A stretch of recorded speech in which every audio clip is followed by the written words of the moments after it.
Now Radio. So tune in, have a little fun with finance, talk about what's going on and what you're watching. See you Sunday, 9 a.m., News Talk STL, Serenity Wealth Now Radio. Investment advice offered through Fortis Capital Advisors, LLC. Now the O'Reilly Update brings you something you might not know. 75 years ago, the FBI launched a new program to help locate very bad people. The agency began using the public to capture the nation's worst criminals. Here is the story behind the FBI's 10 most wanted list. The Bureau was formed in 1908 to serve as a centralized independent body for the Department of Justice. Its purpose was to solve interstate crimes, corporate corruption, fraud. In 1949, Director J. Edgar Hoover asked his top aides to complete a dossier on the so-called tough guys they wanted to track down. The catalog was first published in March 1950. The early list featured bank robbers, escaped convicts, mass murderers. The document contained pictures of the mostly men, their crimes, and a reward for their capture. Since its founding, the 10 Most Wanted list has helped locate Martin Luther King Jr.'s assassin, James Earl Ray, serial killer Ted Bundy, and Boston mobster James Whitey Bulger. In total, 94% of people who have popped up on the Most Wanted list have been caught. Here is the FBI's list today and their crimes. Robert William Fisher, wanted for killing his 2 children and wife, then blowing up their Arizona home. Bezod Mohammed, cyber crime supporting Iran. Christian Garcia, drug trafficking, human smuggling. Adrian Diaz, fentanyl and other drugs. He's a pusher. Larry and Gretchen Tennyson, crimes against children. Ricky Vargas, leader of the Latin King street gang. Alvin Scott, wanted for the murder of his wife in 2001. Stephen Clifford, 11 cases of rape and sexual assault. And Gustavo Cruz, crimes against children. And here's something else you might not know. The longest fugitive to appear on the list was Frank Freshwaters. He escaped prison in 1959 while serving time for manslaughter. He was finally caught 2015 after 56 years on the run. Back in a moment. Imagine getting your medication from a pharmacy that actually makes your life easier.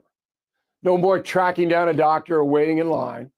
All Family Pharmacy handles it all for you. Consultations, prescriptions, fulfillment, and shipping. As we head into the holidays, fall allergies, sinus infections, cold and flu are all around us. Now's the time to stay ahead.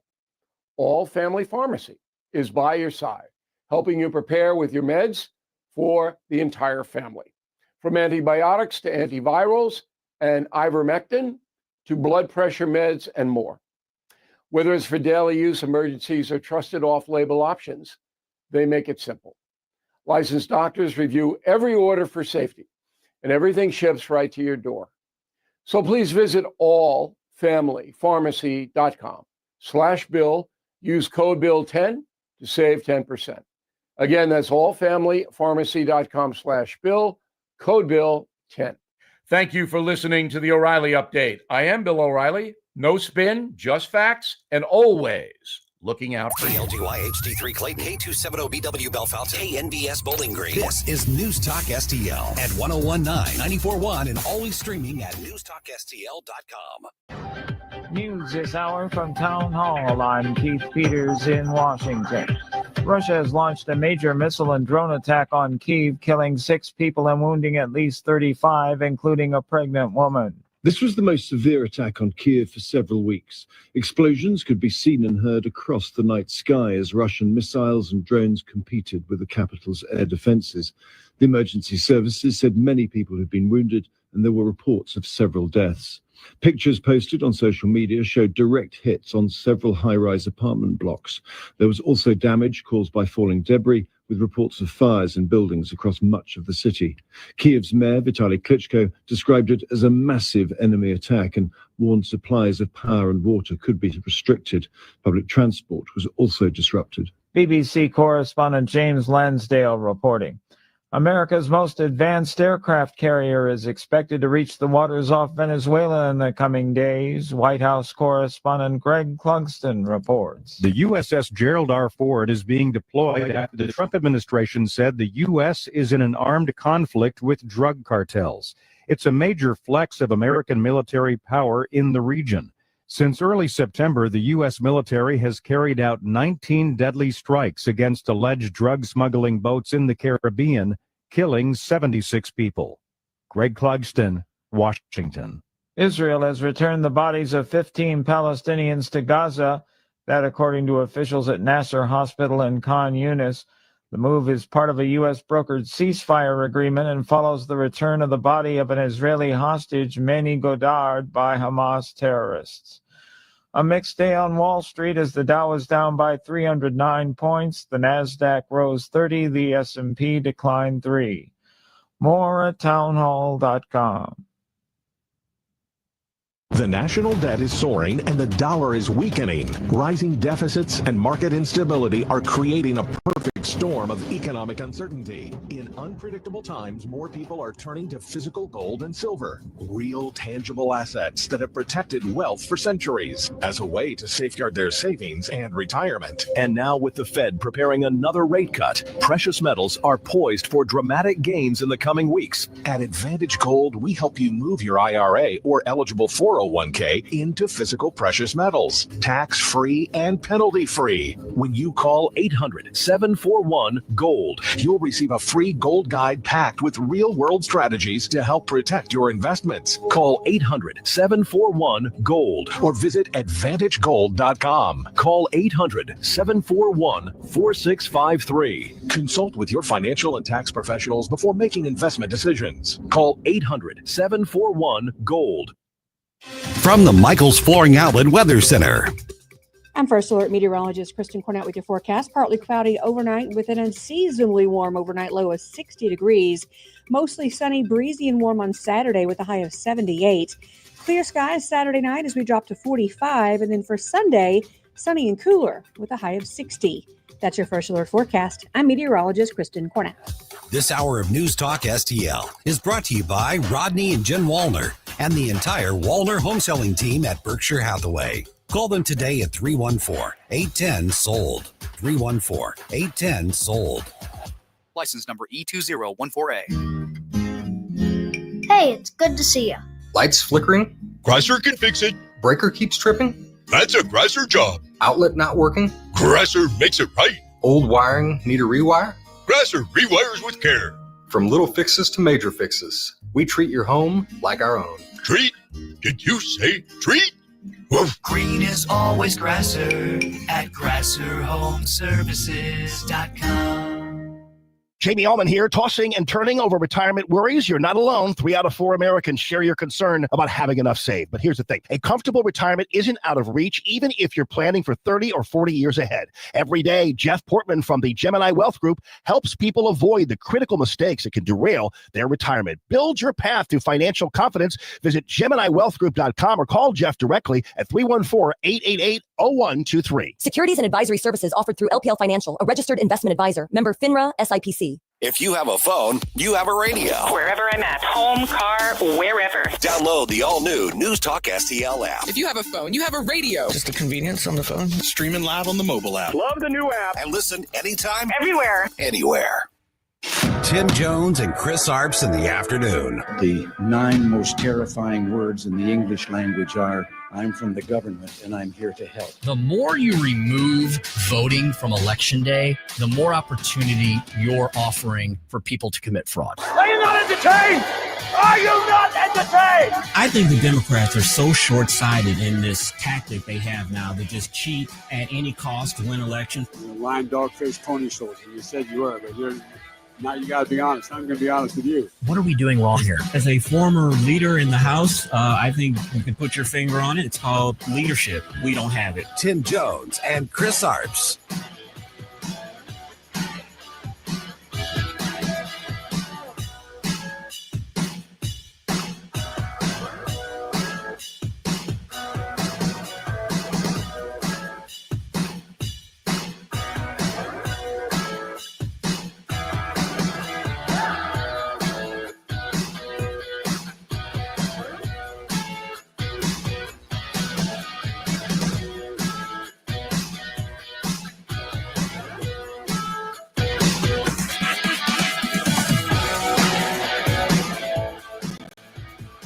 All right, we want to take you to Chicago right now because there's some breaking news out there. Protesters are outside the Broadview ICE facility once again. This as the legal battle continues over the future of detainees being held inside. Lauren Victory with our team at CBS News Chicago is on the ground right now with an update. Listen.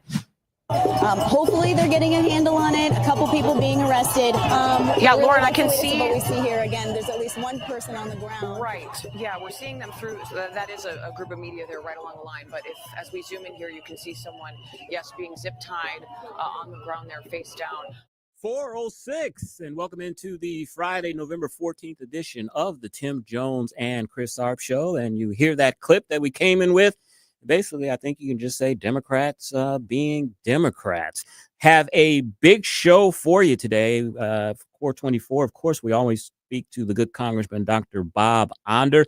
Have a lot to talk to him about, especially his thoughts on the shutdown. 443, Chris's Corner. I've got some affordability. I told you that's going to be a term that we're going to hear over and over and over, affordability. I've got some stories on that to show how it is becoming a issue now and how it will become an issue in the 2026 elections. 507, got an interesting story. We talked a little bit about this yesterday about AI. There are two songs. One is an R&B song. One is a country song that is topping the streaming charts. Absolutely impossible, you would think. But, we'll talk about that. I have not heard the songs. I actually sent them to Joey so we can download them. So I'll be hearing them for the first time as you are to see if they are as good as they are, I guess, because they are number one on the streaming charts. And we're going to speak again with Charlie Houck. He's the managing editor at Newsbusters at 524. He's going to talk about the Democrat shutdown. We'll talk about late night. Our hosts are raging about Chucky Schumer caving. We'll also talk to him about other matters regarding media bias. Probably could do 2 segments on that if we needed to. And it's Friday. You know what Friday is. That means we're going to review a movie. I'm not going to review a movie. Joey is going to review a movie. Today, he reviews The Running Man. How are you, Joey? Doing wonderful, Chris. Great to see you, my Great friend. seeing you. I'm glad you're back. You've been out a few days, some little sickness there, but now you were back and going to tell us about Running Man. This was the Arnold Schwarzenegger. Why you leave me hanging, man? I didn't know where you were going with that. Arnold Back in 1987, Arnold Schwarzenegger made a Running Man movie, Yeah. and now they're remaking it based more on the Stephen King book. What was interesting about this is the guy lives in a world where he needs to get medicine for his daughter. She's about to die of the flu. Okay. And I woke up from my near-death experience of sleeping all day. Right. I put on a mask, and I went and saw the movie just so I could bring it to you guys. I'm glad. On Monday night, I was just feeling not that great. Yeah. And still I said, you know what? I'm going to hang out with these few hundred people and see if I can cause an epidemic. I appreciate that because Tim and I were wondering all week, since Joey is a little under the weather, will he have a movie for us this week? So Joey's going to review The Running Man, a remake, I guess, from the Arnold Schwarzenegger picture. It's more that they wanted to redo the book. The Arnold movie didn't stick to the book at all, the Stephen King book. So this is like an attempt to be closer to the source material. And of course, I will be asking my favorite question. Joey, did you cry? But you have to wait. We got to rename the segment. Joey, did you cry? Fridays at 5:45. Just think of all the bumper music we could use for that. So Running Man is going to be reviewed at 5:45. You want to stick around for that. You know, usually Tim and I, we talk a lot about national issues, which are very, very important. But of course, News Talk's slogan is live and local. And there's a lot of live and local news stories today, especially on the state and local level. One of those stories is the redistricting efforts. Missouri Republicans, the Post-Dispatch has a story about that today. Missouri Republicans have won another delay in their bid to block redistricting referendum. Apparently, one of the circuit court judges, Judge Green, he called in sick last week. And attorney Mark Ellinger, he's a Jefferson City attorney, and he actually co-hosts sometimes on Dr. Tobler's show and fills in for him. He is a Republican attorney. He asked for a new judge to be assigned to this case, and it was given to him. Now the new judge will be a hearing before Cole County Circuit Judge Cotton Walker.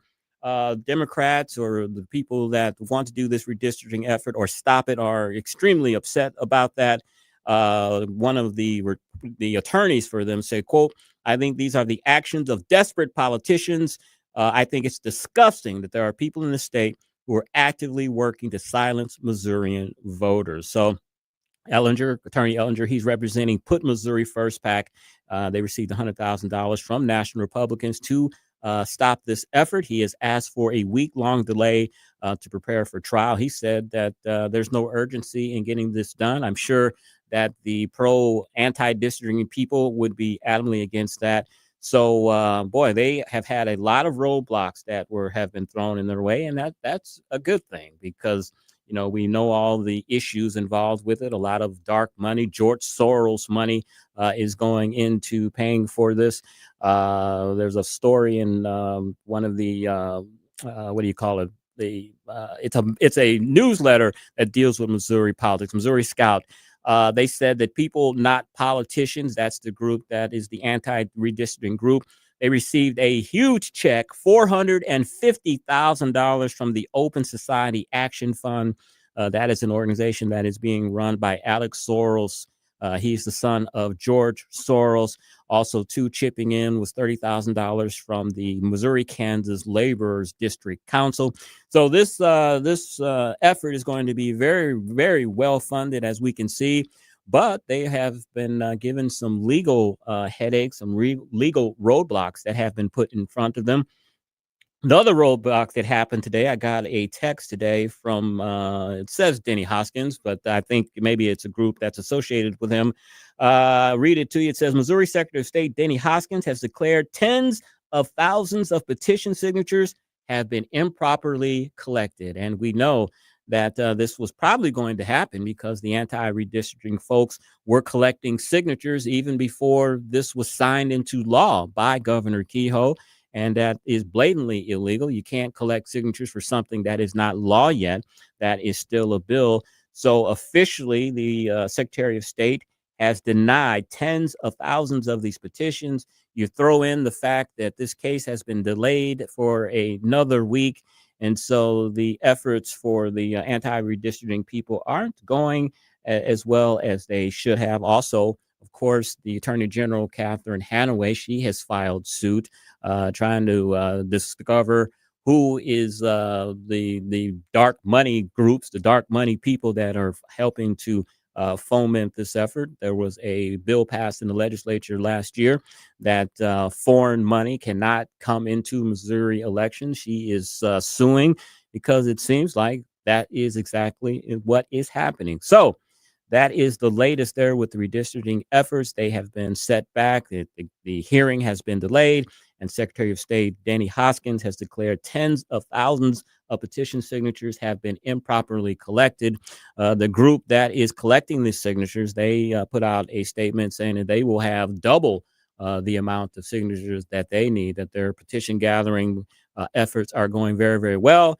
But according to this text message that I've just read from the Secretary of State's office, they're going to have to start over. 100,000 of those signatures are going to be thrown out. Another big local story today, when Joe Biden became president. Well, let's step back for a minute. When Donald Trump was president, he got rid of the ban on federal death penalty cases. He reinstituted the federal government had not executed someone in a number of years. Donald Trump reinstituted the death penalty on federal levels. Of course, when Joe Biden came into office, he reversed it and put a ban on it. Well, Donald Trump has reinstituted the death penalty as he became president, and we're learning here in the Post-Dispatch that the St. Louis feds are seeking a death penalty in just a horrendous case that happened here in St. Louis.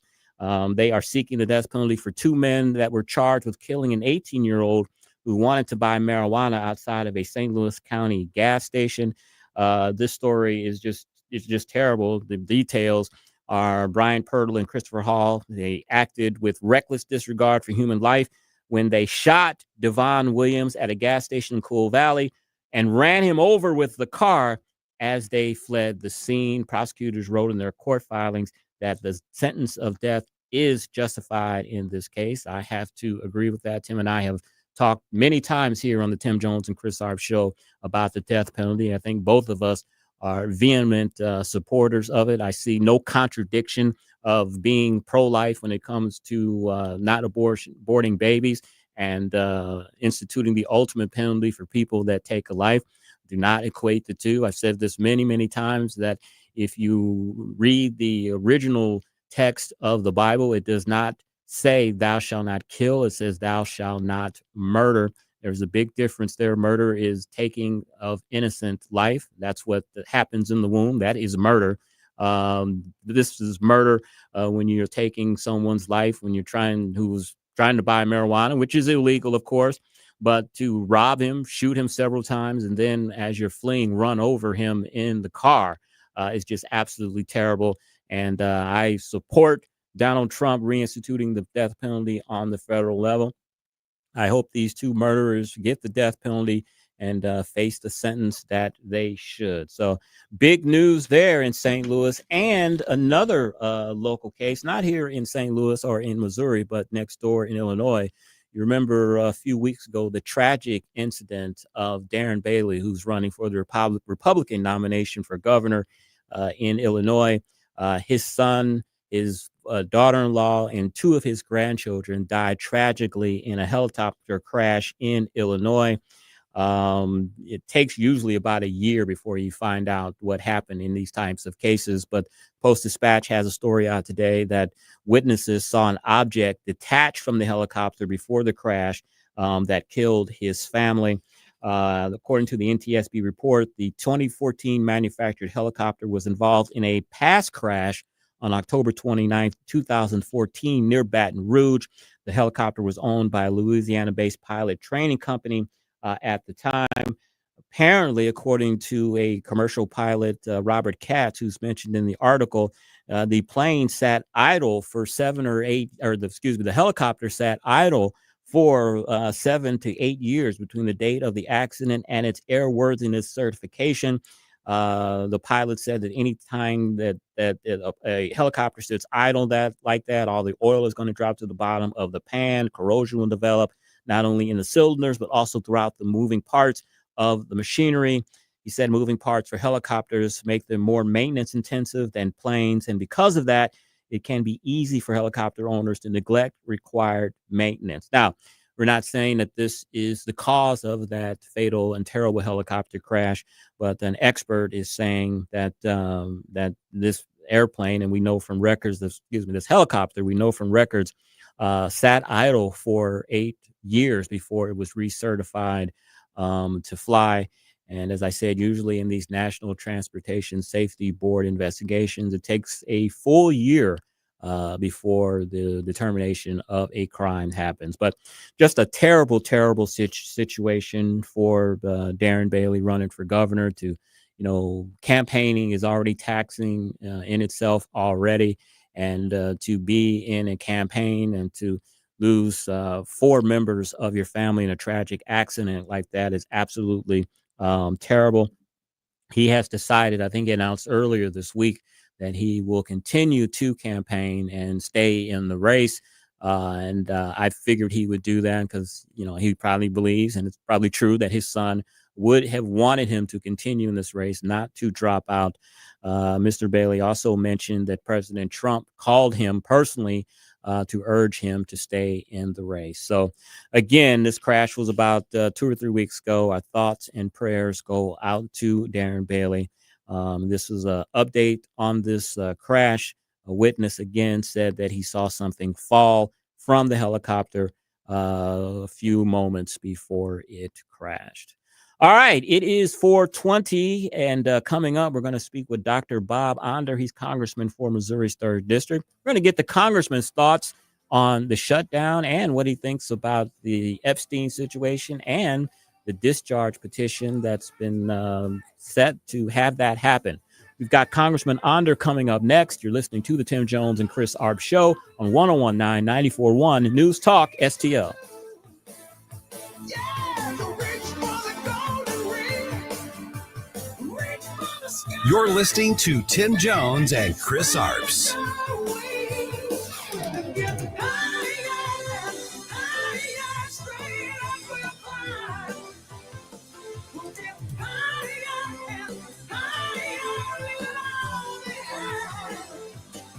From the Michaels Flooring Outlet Weather Center. I'm First Alert meteorologist Kristen Cornett with your forecast. Partly cloudy overnight with an unseasonably warm overnight low of 60 degrees. Mostly sunny, breezy, and warm on Saturday with a high of 78. Clear skies Saturday night as we drop to 45. And then for Sunday, sunny and cooler with a high of 60. That's your First Alert forecast. I'm meteorologist Kristen Cornett. Hey everyone, it's Todd Showalter with my buddy Joey V. Be sure to join me and Joey for the Right Mind Show, where we put the fun in our dysfunctional world. Saturdays at 5, right here at 1019 94.1 News Talk STL. As we head into the weekend, I know you're all planning to be a bunch of weekend warriors. You're going to be sore come Monday. Why don't you just give my good friends at Comprehensive Chiropractic a call this afternoon? Set up your appointment for next week. Comprehensive Chiropractic at cchiropractic.com is the premier chiropractic and sports performance facility in the region. I have been a personal patient of theirs for nearly 2 decades. Love the docs there. Love Dr. Fader and Benton and Gorman and all of their fantastic staff, which provide a wide range of chiropractic services and so much more. Includes the studio, the health and wellness center upstairs. That's where you've got your Pilates and yoga classes and other great classes to get you in shape for the holiday season with certified experienced instructors, small classes for personal attention. That studio is really fantastic. It's on the second floor. It's got beautiful skylights. It's just fantastic. They've got the licensed massage therapist there as well. And if you need a whole body makeover in time for the holiday season, they've got personal training programs as well. Not for the lifestyles of the rich and famous. Everybody can afford it. They've got a budget. They got a budget proposal for everybody, and they'll work with you with what you give them, and they'll make you better on the backside.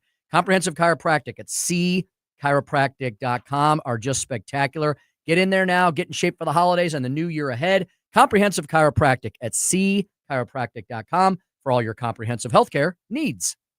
Hey, Jamie Allman here for my good friend Harry Parker and the ultimate seafood dining experience at Gulf Shores, GulfShoresRestaurantandGrill.com.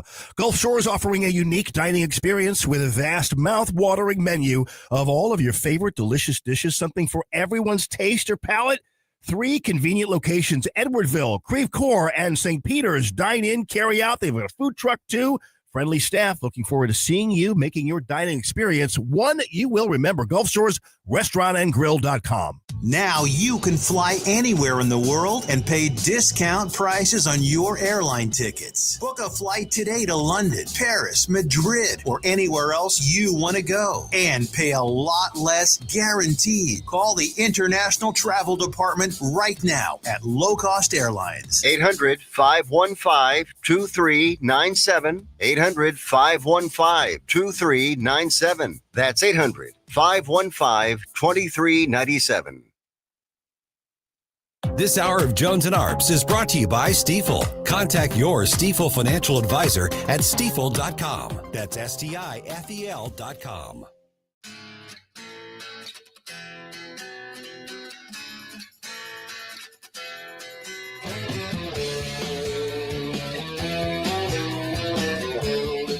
Tim Jones and Chris Arps in the afternoon.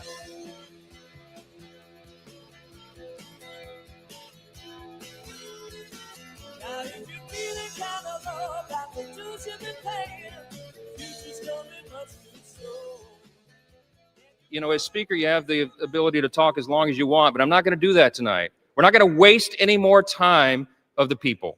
We have done for the people what has been right and just and truthful. And in the end, that is what God honors always. Don't forget it. We need to get this government open as soon as possible, and I'm going to yield back the remainder of my time so we can do that. The American people demand it and deserve it. My friends, let's get this done. Thank you. I yield back. 425 on the Tim Jones and Chris Arps show. And Speaker Johnson has really grown into this job. He's doing a great job. And one of the things that I like about him, he's a man of faith, and he is not afraid to express that faith.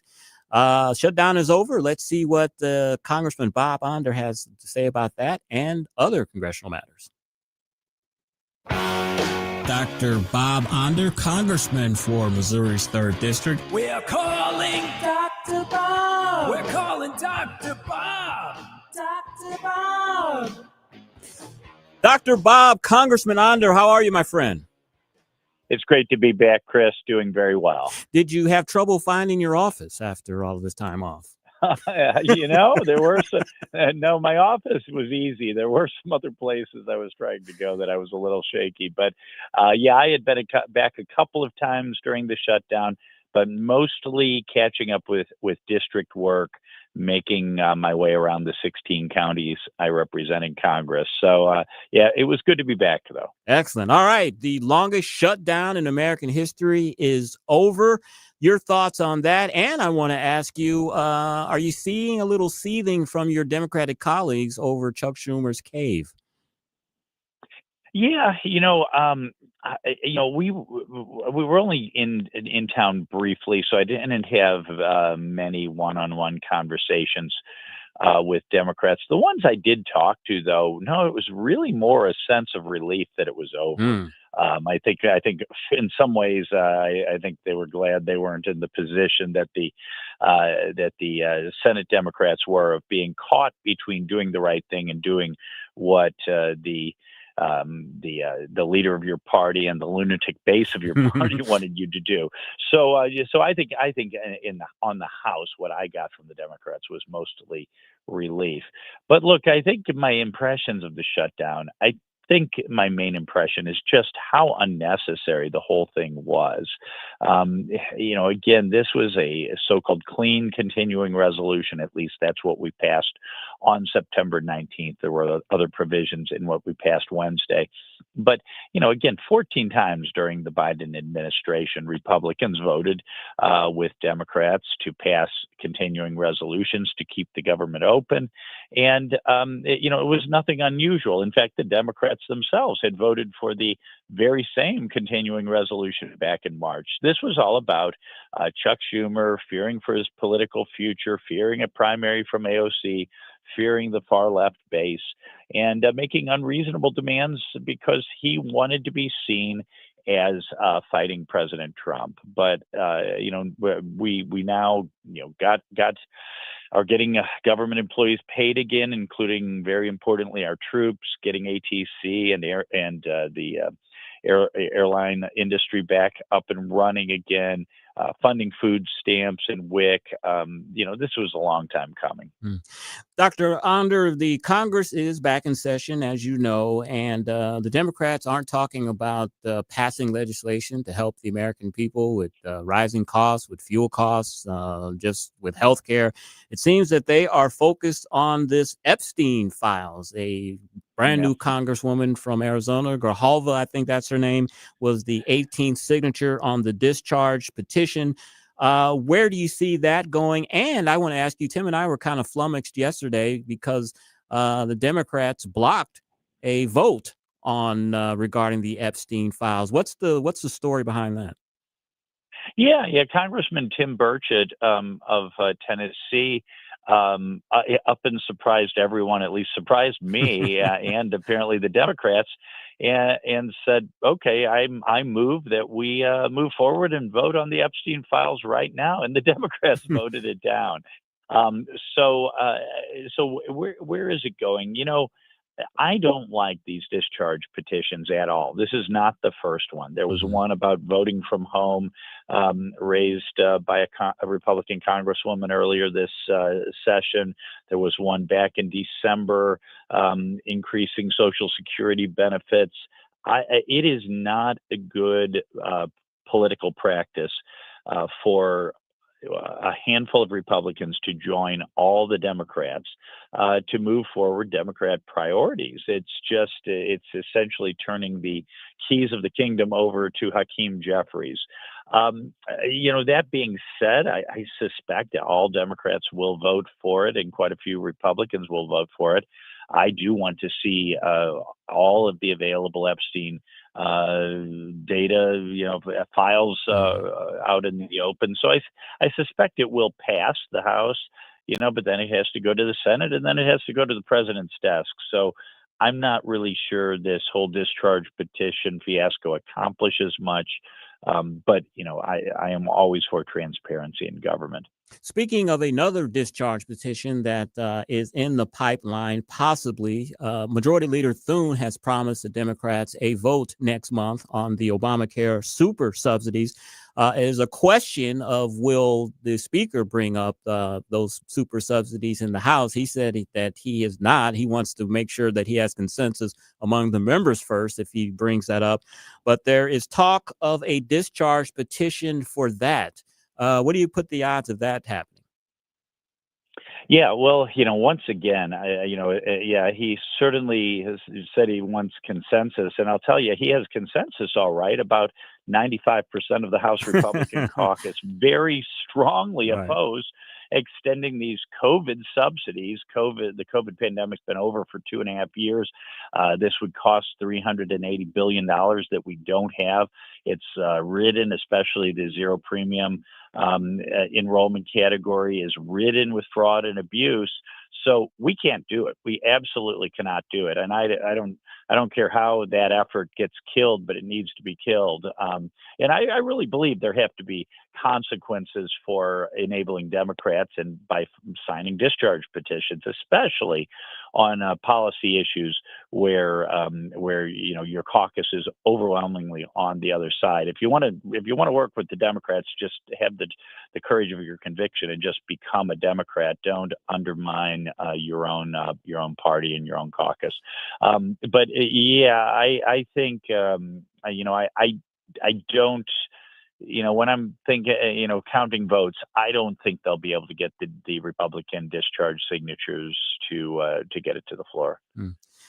There are senators and congressmen on both sides of the aisle that are trying to reach some type of compromise regarding these Obamacare super subsidies. One of the things that they're coming up with is means testing these subsidies so that people making $200,000 and $300,000 aren't eligible for them. They're looking somewhere in the budget to be able to pay for these subsidies. There's also been a suggestion of health savings accounts, giving the money directly to people instead of giving the money to the insurance company. At this stage, do you think any of those could pass muster and possibly come to a compromise where both houses could support that, Democrats and Republicans? Yeah, Chris, early in your question, you referred to these as super subsidies, and that's exactly what they are. Obamacare exchange plans are already very heavily subsidized. When the ACA was passed, it was anticipated that for most income categories or overall, the subsidies would be roughly 50%. The insured would pay 50%. The government would subsidize to the tune of 50%. Right now, we're about 80-90% depending on what category. And as you alluded to, they're not means tested. So someone can make over 400% of the federal poverty level and still get very generous subsidies. And most of all, about 25% of the Obamacare exchange enrollees are now in this zero premium category, and of those, 40% don't use their insurance at all. So we're just sending checks to the insurance company, and we're not necessarily even giving anyone any insurance. So the part of your question, yeah, I think not only with regard to these Obamacare super subsidies, but I think we should step back and replace Obamacare, these Obamacare exchanges, with a system where we, give vouchers to those eligible. It should be means tested, and allow them to buy their own insurance on the private marketplace and have flexibility as to what they buy, not a one-size-fits-all Cadillac plan that the Democrats designed to cover abortion and gender transition care. So no, we need to. I think this is a great opportunity to completely rethink the whole Obamacare fiasco. It is why the Affordable Care Act is exactly why medical care is so unaffordable today. Congressman, when the continuing resolution passed the Senate and came over to you guys in the House, there was a little something that was tucked in there that a lot of Yeah. people didn't know about. And Yeah. I'm reading that Republican House members are quite angry, including Speaker Johnson, that a provision was put in that the senators who were spied on by the Biden Justice Department can sue and receive $500,000 for each incident that they were spied upon. Josh Hawley, our senator, is one of those people that's eligible for that. All of the senators have said that they will not use that provision, except one, that is Lindsey Graham. Your thoughts on this $500,000 little giveaway that was tucked in there? Yeah, you're right. You're right. It doesn't only create a cause of action. I wouldn't necessarily be against a cause of action because, I mean, heaven knows there are some bad players who revealed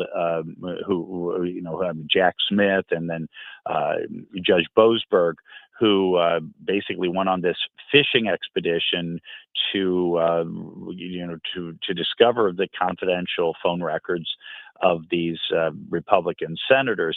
But the bill, now the law is written as the greater of $500,000 or actual damages. So it is a $500 giveaway, and per violation. Is it Verizon? Is it one Verizon phone account, or is it every single Verizon phone call or every single text over the Verizon network? Could it be 500,000 times 800? I mean, I really would like to know who put this in there. Which senator put this in there? Someone put this in there. It wasn't just, it didn't just appear there magically. This wasn't done by a staffer without the knowledge of a U.S. senator. And I think it's very. I mean, this is self-dealing to the greatest degree. I really have my doubts that such a person ought to be in Congress, much less in the U.S. Senate. But I will strongly. Speaker Johnson said we will take a vote next week to remove that provision from the law, and I will strongly support that measure. It's just a travesty. I'm no Columbo or Sherlock Holmes, but if I had to take a guess, I would say Lindsey Graham put it in there since he's the only one. Yeah, the one. Yeah. It's once again, it's when did they know? Who knew and when did they know it? And in all honesty, any senator who knew about it and didn't raise the hue and cry is complicit. And we are told that as of when the Senate voted, House leadership did not know this was going forward, because I cannot imagine Speaker Johnson, Leader Scalise, Whip Emmer, certainly I wouldn't have, just raised living heck if we knew that this was hidden in there. Congressman, you have been a real champion for banning gender-affirming care against our innocent children. A report came out the other day that the U.S. Catholic bishops they've banned gender-affirming care at Catholic hospitals and health centers. Your thoughts on that? Yeah. So on the one hand, Chris, it wasn't surprising because there were numerous documents, church documents that very clearly elucidate what the Catholic Church's teaching is on this. And I mean, all you have to do is read your Bible. Early in the book of Genesis, God made man, male and female. He created them. It's very clear, if you have any rooting in the Judeo-Christian tradition whatsoever, that the idea of man taking upon himself or herself to change his or her gender is just utterly ridiculous and non-biblical and contrary to the natural law. So no surprise. But no, this was huge. This was very important because even though Catholic Church teaching is clear, you never know when some rogue doctor working at a Catholic hospital, a rogue administrator, even a rogue board of a Catholic hospital might say, yeah, we know what the church teaches, but we're going to do this anyway. So by putting this in the official law that of the church that governs the running of Catholic hospitals, it's huge. It's basically not going to happen, just like abortions do not happen in Catholic hospitals today. Congressman, I'm not trying to give my wife's age away, but she was very happy this week that the FDA removed its warning labels from hormone therapies to treat menopause. As a medical doctor, your thoughts on that? Yeah. Yeah. I highly recommend to your listeners Marty McCary, our new FDA commissioner's book called Blind Spots. And this is one of the issues. Blind spots is, things in medicine that aren't true, but become a matter of dogmatism, and you just don't, speak out to the contrary. So, when I was in medical school, I won't give, everyone knows my age anyway. We were taught about the benefits of hormone replacement therapy for women after menopause. It was thought to, help bone density and prevent osteoporosis and fractures, reduce heart disease, perhaps reduce dementia. And in 2002, one study, though, I think was given, Commissioner McCary would agree, was given way too much weight to the Women's Health Initiative. And it suggested that hormone replacement therapy might increase rather than decrease heart disease, might increase blood clots, and might increase the rate of breast cancer. It turns out the weight of the evidence is very much on the other side in favor of the benefits of hormone replacement therapy, especially if women begin them in the first 10 years, hormones in the first 10 years after menopause. So average age of menopause is about 50. So beginning, between age 50 and 60 can have a lot of benefits, and certainly is the best way to treat postmenopausal symptoms like hot flashes, which can really be debilitating. So this was a big victory for really looking at the science, looking at the evidence, and judging accordingly. Hormone replacement therapy even had a black box warning, which is the FDA's highest level of warning. So this was great news for women today. And finally, Congressman, next week will be the first full week since the shutdown that you guys will be back at work. What should we be looking for from the Congress? What will we be talking to you about next Friday? Yeah, we'll be, of course, looking, working on the budget. The continuing resolution we passed on Wednesday was only a continuing resolution, so we'll be working on the budget. I look forward to. I know Speaker Johnson and Leader Scalise want to move a package of health care reforms to the floor of the House. I have an item in that package, and then of course we'll be back to working on things in transportation. We'll be working on the highway reauthorization bill, but all the committees have a lot of work to do, but especially the appropriation committees need to, for the first time in many years, get to work on a real budget the way the law says we should. And that is Dr. Bob Onder, Congressman for Missouri's 3rd District. On X, you can reach him at Bob Onder, MO, and onder.house.gov. Congressman, thank you so much for your time. Have a great weekend, and we'll speak with you again next Friday. You too, Chris. Thank you. Thank you. 444 on the Tim Jones and Chris Arps show. And as we said, the buzzword for the next year is going to be affordability. We're going to talk about that next on Chris's Corner on the Tim Jones and Chris Arps show on 101.9, 94.1 News Talk STL.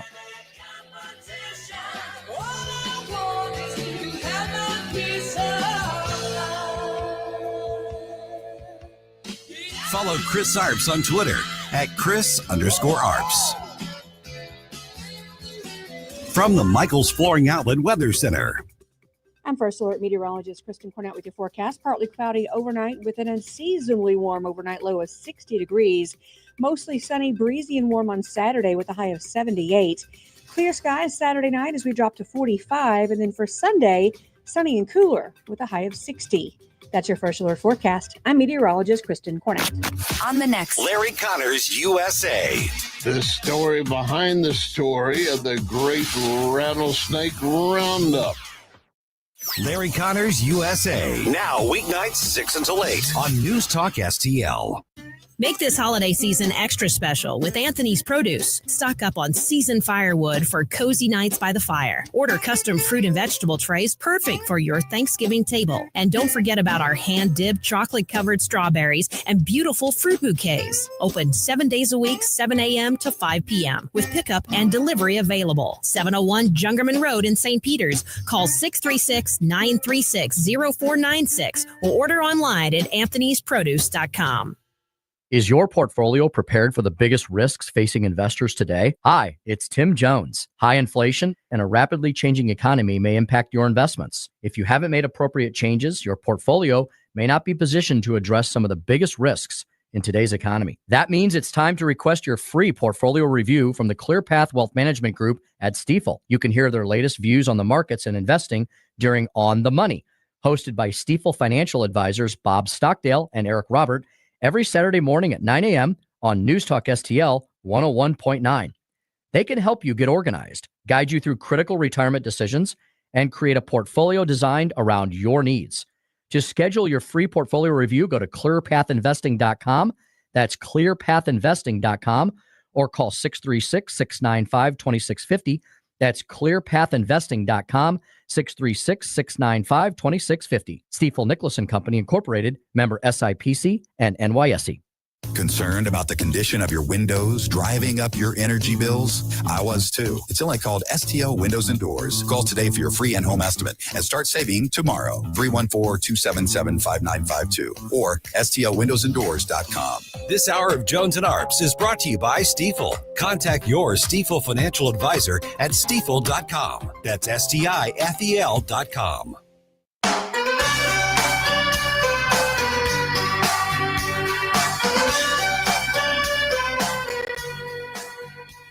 You're listening to Tim Jones and Chris Arps.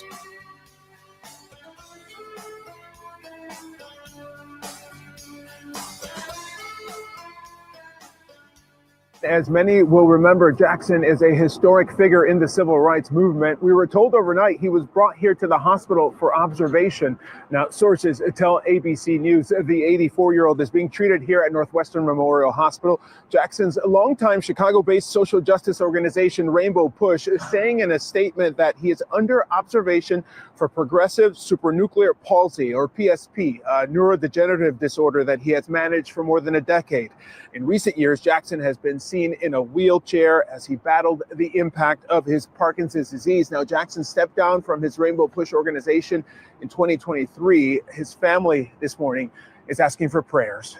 448 on the Tim Jones and Chris Arp show. And I read about this morning about the Reverend Jesse Jackson. For years, it was thought that he had Parkinson's disease, but apparently he has this disease that was mentioned in this clip, which is progressively worse than Parkinson's disease. One of the symptoms of it is that you have muscle weakness and it's hard for you to stand up. One of the symptoms is you fall backwards. It's hard to keep your balance. And as that report alludes, Jesse Jackson has been in a wheelchair for years. One of the symptoms also of this disease is that it's hard for people to swallow, and you have the potential of basically kind of choking to death. And that has to be monitored as well. So Jesse Jackson, I'm not aligned with him when it comes to political matters. Of course, he is an historical figure in the Black community. He marched and was an aide to Martin Luther King. He ran the first African-American to have not a chance to win, but ran a credible campaign in 1984. That was the year I graduated, and Joey's mother graduated from high school, ran in that campaign. He ran again in 1988. Whatever you think of him and think of his politics, that is a fair debate, but he is a historical figure, and you hate to see anyone in the final years of their life suffer a malady as this. So my thoughts, my prayers will go out to Jesse Jackson Sr., suffering from a severe illness. And talked about this last week, Jesse Jackson Jr., you may remember he was a congressman from the Chicago area. He got caught up in a campaign finance scandal, was basically using his campaign account to finance a lavish lifestyle. He went to jail for a few years, He is running for his old seat again. He is the person that's the congressperson now, congresswoman. She is running for Senate to replace Little Dick Durbin. And so he is trying to get his seat back in the United States Congress. Hey, before we get to Chris's Corner, just want to remind everyone that the News Talk STL has a holiday food drive that has already started. We've teamed up with the St. Louis County Republican Central Committee. We had Renee Arpin on last Friday talking about this for a food drive, benefiting Feed My People right here in St. Louis. The food drive starts on Monday, November 10th, which has already happened, and goes through December 21st. The holiday food drive barrels can be found at all three Bartolino locations at Twin Oaks, South Lindbergh, and on the Hill. Both Chris's Pancake and Dining locations, the original there on Southwest Avenue and on North Tuckett in the Docket, and all three Michael's Flooring Outlet locations, the one in Creve Coeur, the one in St. Peters, and the one in Darden Prairie. And, of course, we have a barrel right outside the News Talk STL studios in the Westport area. So if you go out and do your grocery shopping, pick up a few extra items, non-perishable items, to put into our barrels. We know that Thanksgiving will be here next week or week after next, I think. Christmas holidays are coming up, so a lot of people are going to need food staples. We know that we have the best audience, News Talk STL, very generous, and we know that you'll help out these folks in need. So, holiday food drive, please help us out. All right, Joy, let's do a little Carner. Chris.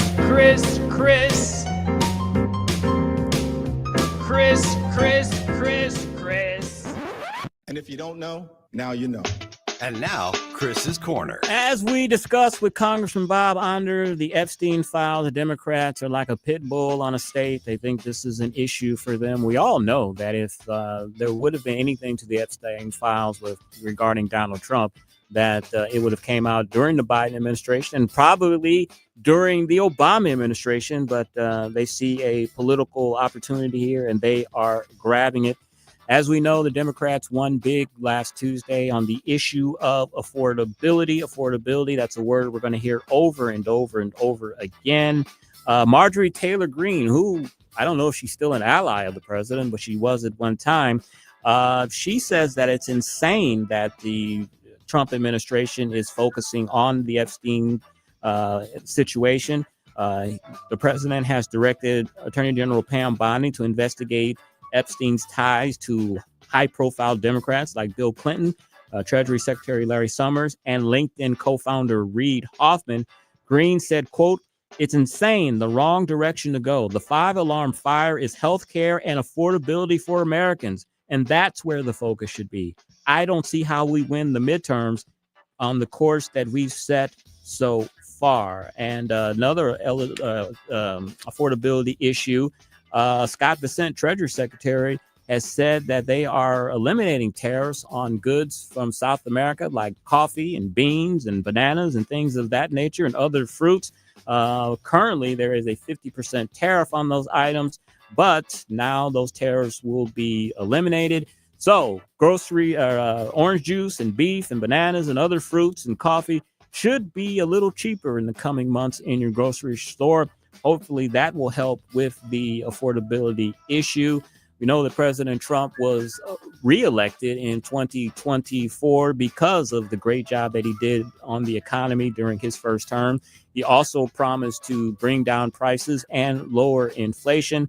The American people are not seeing that so far. An AP NRC poll, NORC poll, says that only 33% of Americans are approving how President Trump is managing the economy. That's not his overall job approval. His job approval was 41 to 43%, but just 33% of Americans believe that he is managing the government correctly right now. Another thing that deals with affordability, of course, is gas prices. It takes gasoline, it takes diesel fuel to get these goods to market.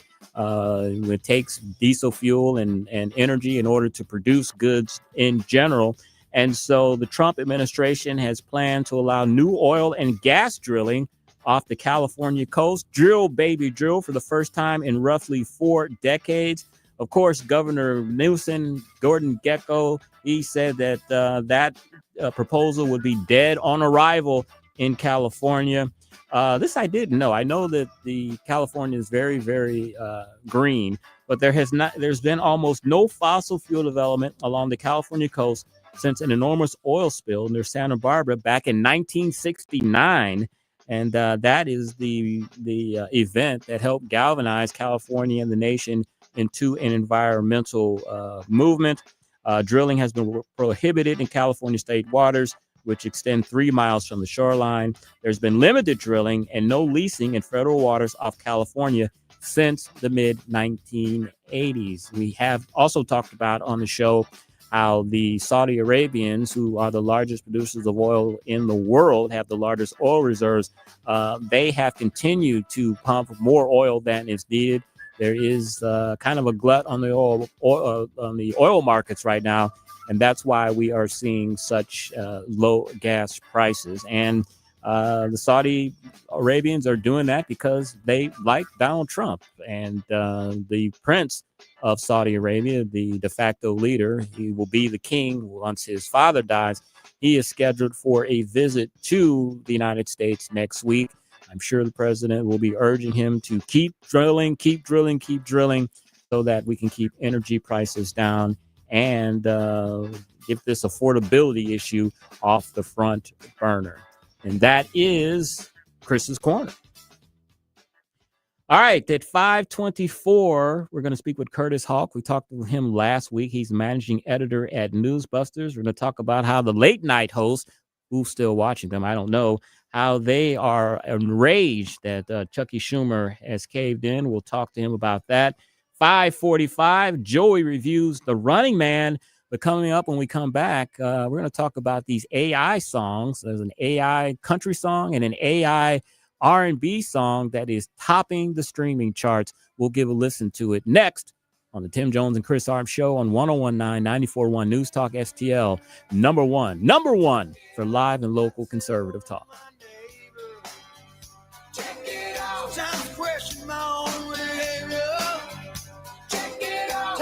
Craving authentic Cuban flavors?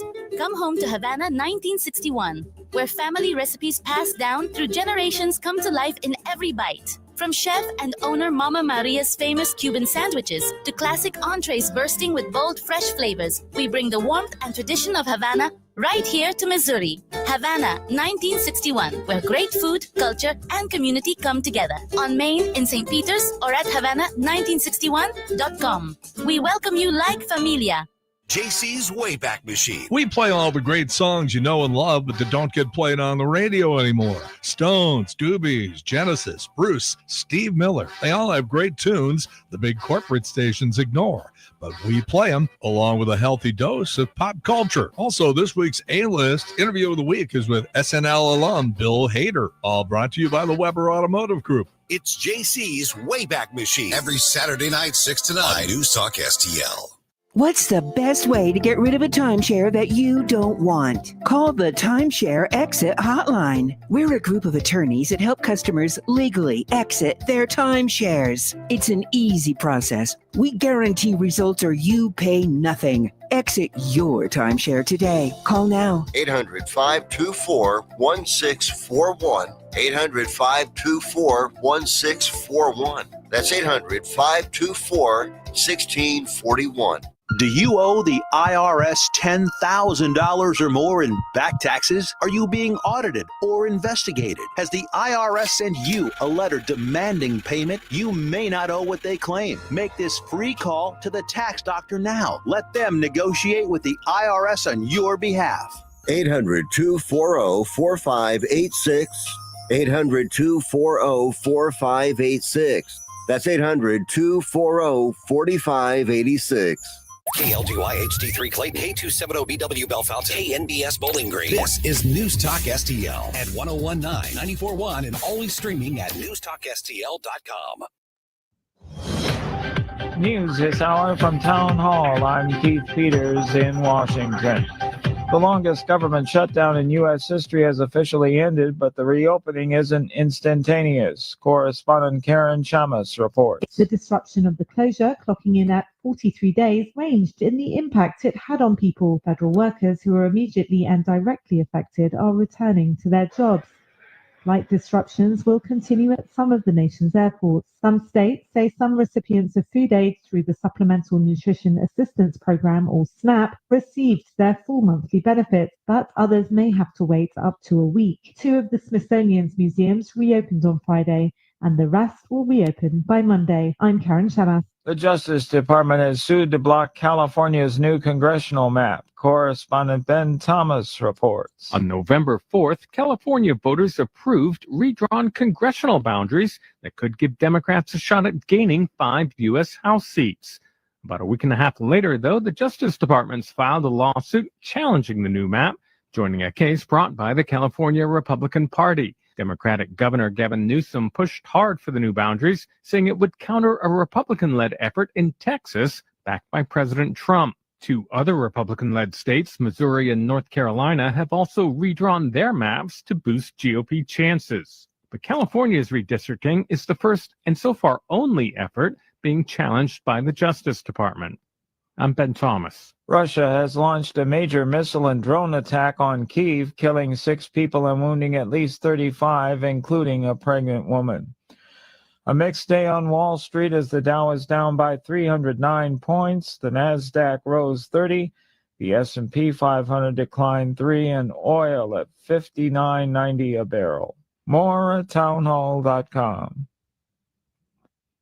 Dennis Prager here for AmFed Coin and Bullion. I've always been a strong believer in precious metals investment, and I've always been fascinated with rare coin collecting. But owning the wrong coins that only make dealers a lot of money can be catastrophic for your investment portfolio. AmFed Coin and Bullion specializes in taking people out of non-performing coin portfolios and turning them into gold, silver, or platinum bullion. They tailor a portfolio based on your goals and not what they want to sell you. You'll never experience scare tactics, misleading hype, or high-pressure sales from owner Nick Grovich and his very knowledgeable staff. They will evaluate your portfolio, show you how your coins have performed, and take the time to educate you on the ugly industry practices so that you can make an informed decision. Smart people can make very bad investments when they're under pressure and lack the facts. Call 800-221-7694. That's 800-221-7694. AmericanFederal.com. From the Michaels Flooring Outlet Weather Center.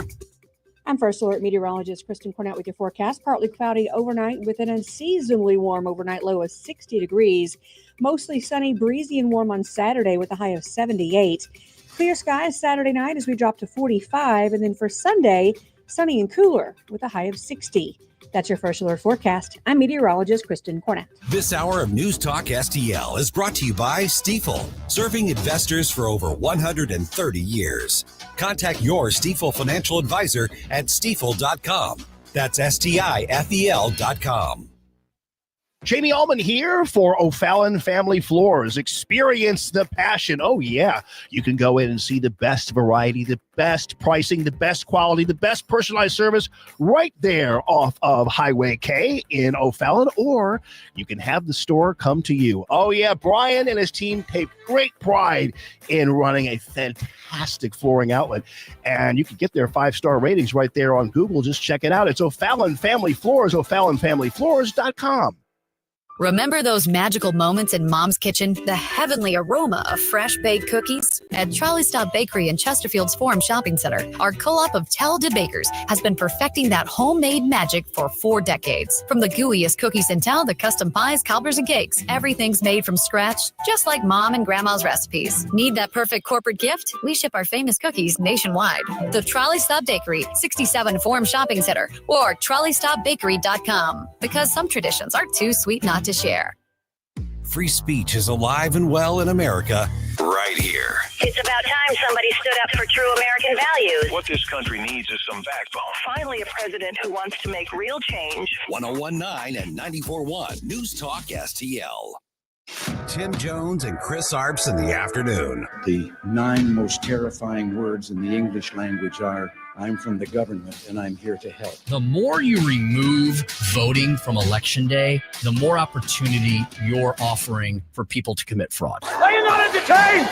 Are you not entertained? I think the Democrats are so short-sighted in this tactic they have now to just cheat at any cost to win elections. You're a lying dog-faced pony soldier. You said you were, but now you got to be honest. I'm going to be honest with you. What are we doing wrong here? As a former leader in the House, I think you can put your finger on it. It's called leadership. We don't have it. Tim Jones and Chris Arps.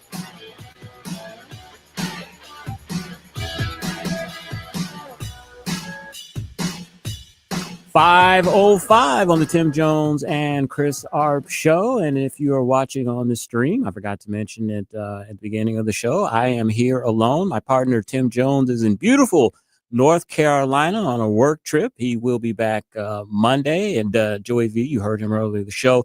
He is in the studio with me, and he is going to review at 5:45, The Running Man. Really interested to see how good that movie is, and more importantly, did Joey cry? That is always the metric that we use if it's going to be a movie. Now, you've been on a roll. The last 3 weeks, you've been 4.5, 4 stars.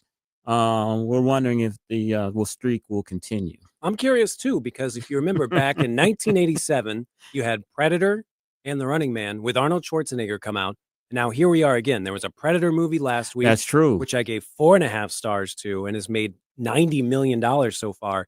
So will The Running Man be able to catch up with that? 5:45, tune in. Joey V's Movies. Joey V's Movies. All right. We know AI, how prevalent it is right now. I saw that the report that, the economy is slowing down a little bit. The companies are laying off.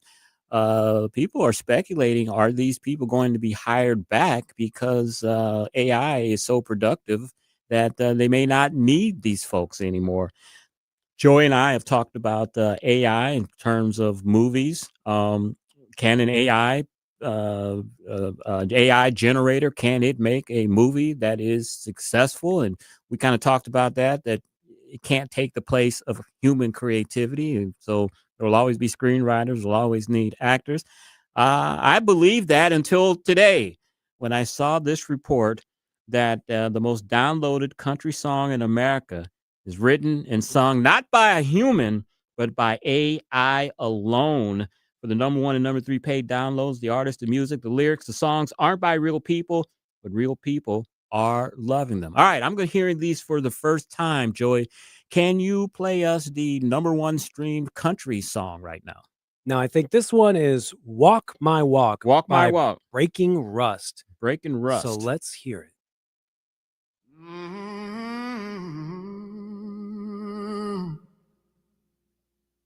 I could have wrote that.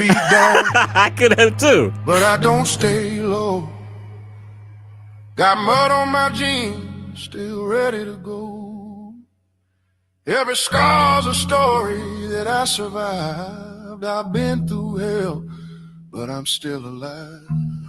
It sounds like just your generic anthem, like your anthem of like, you can do it. It sounds like, I can't think of their names right now, but it sounds a cross of like Bob Seger and I can't think of his name. He had long hair and he was a big star during the 80s. Oh, maybe like but he was Billy an Ray R&B. Cyrus. No, he's an R&B singer. Oh, yeah. But it's kind of a cross between those two.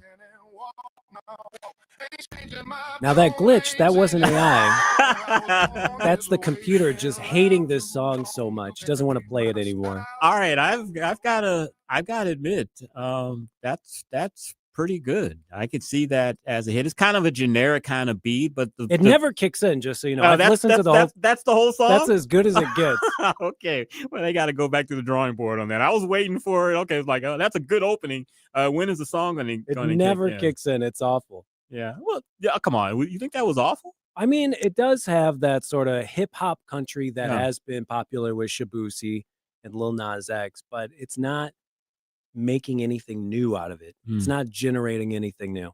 Now, when I looked at what this meant, it meant that paid downloads was like 1,000. There was 1,000 downloads, so it was one of the top downloaded songs. And then, of course, it was streamed like millions of times, but it could be a snake eating its own tail situation where we keep talking about it. people want to hear how bad it is. Then they hear how bad it is and they tell someone else. I gotta admit, Joey, I don't think it's not that bad. I like the voice, very soulful. We talked the other day, Bob Singer, how I love his soulful voice. It's amazing to me a white guy can sound that soulful. It kind of sounds a little bit like a cross of Seeger a little bit. I wonder where I should have asked you to do a little research on. I didn't have time. I wonder where they got the name Breaking Rust. Was that just probably AI generated as well?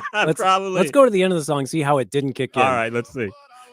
Trade is sweat, soul, and dues I paid. You can kick rocks if you don't like how I talk. I'm gonna keep on talking and walk my walk.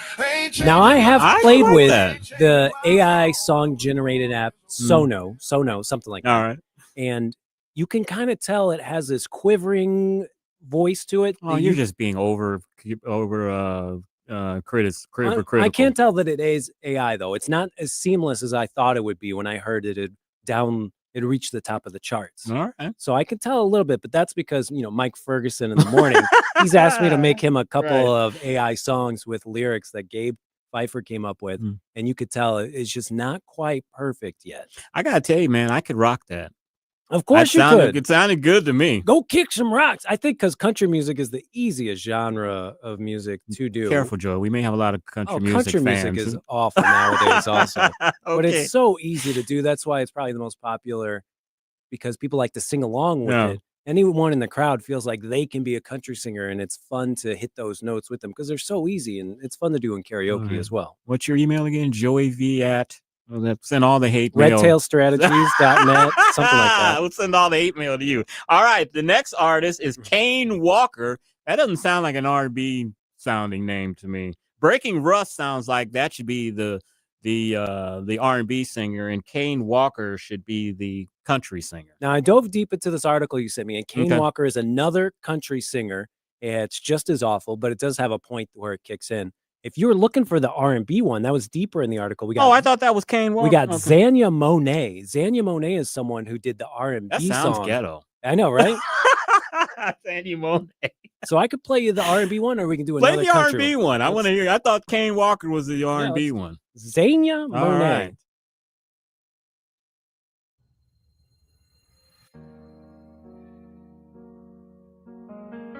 Is it male or female?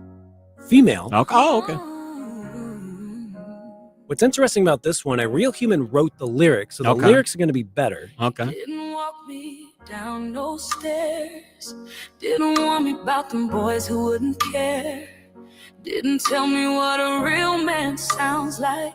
So I fell for the ones that lied just right. He never pulled my chair or checked my friends.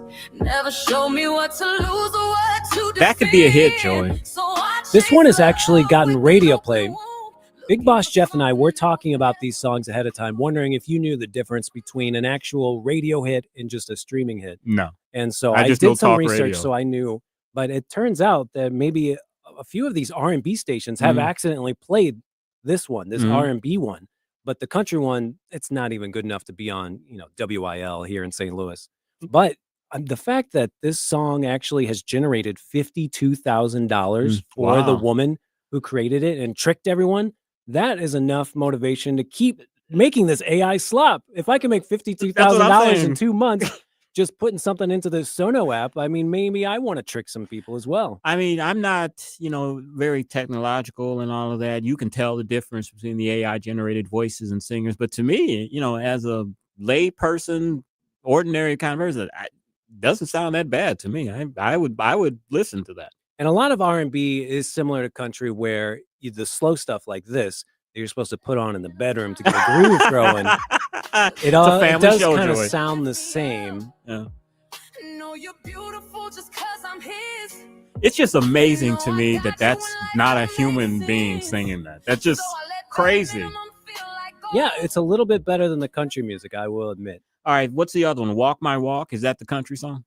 That's the other country one is Don't Tread on Me by Kane Walker. Now that sounds like a country song. Don't tread on me. Mm-hmm. They talk about drinking and alcohol and your woman left you. I put some beer in my beer and a Chevy in my truck and my dog died.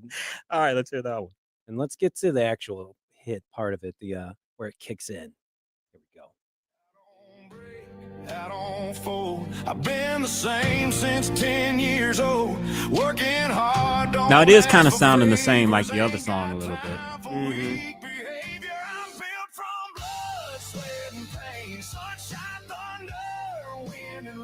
I can see that being a hit. I mean, I'm not a big country music fan. I don't listen to country radio, but I can see that being a hit, man. Mm-hmm.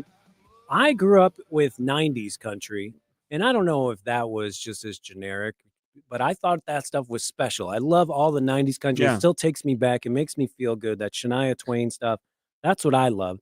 And when I hear the new bro country with the hip hop beats and no actual Shaboozey. instrumentation in general, I don't like any of that. I reject all that. I like actual humans playing guitars and banjos in my music. So I'm not even a fan of that style of country in the first place, but it seems like it's very easy to replicate with this AI.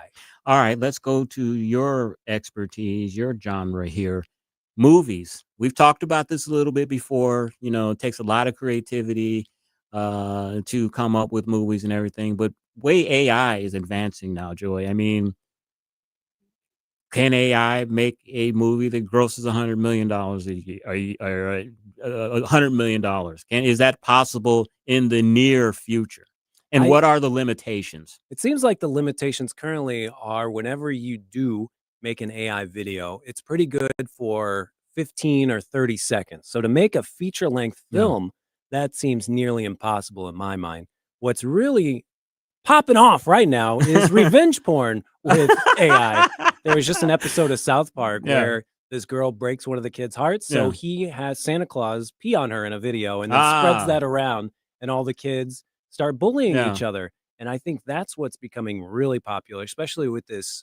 I think it's called Sono 2, Soro 2. I always forget what they're called, but the second version of this video AI app is so good that it is tricking everyone, but also it is stealing IP from everywhere. It's crazy how you can make it do things with The Simpsons or The Family Guy or South Park without any permission whatsoever, and they're not being sued. They're still getting billions and billions of funding for the AI stuff. Now, I know the AI, the video, you know, if you really look closely, you know, it still looks kind of cartoonish a little bit, you can tell. But I mean, in terms of just creativity, I mean, if AI has access to billions, literally billions of scripts and creative material, can it come up with something that's like, that's, you know, that's a, or could it write a, you know, throw out the video aspect because you can still kind of tell, but could it come up with a script where a movie grosses $100 million, $200 million? Do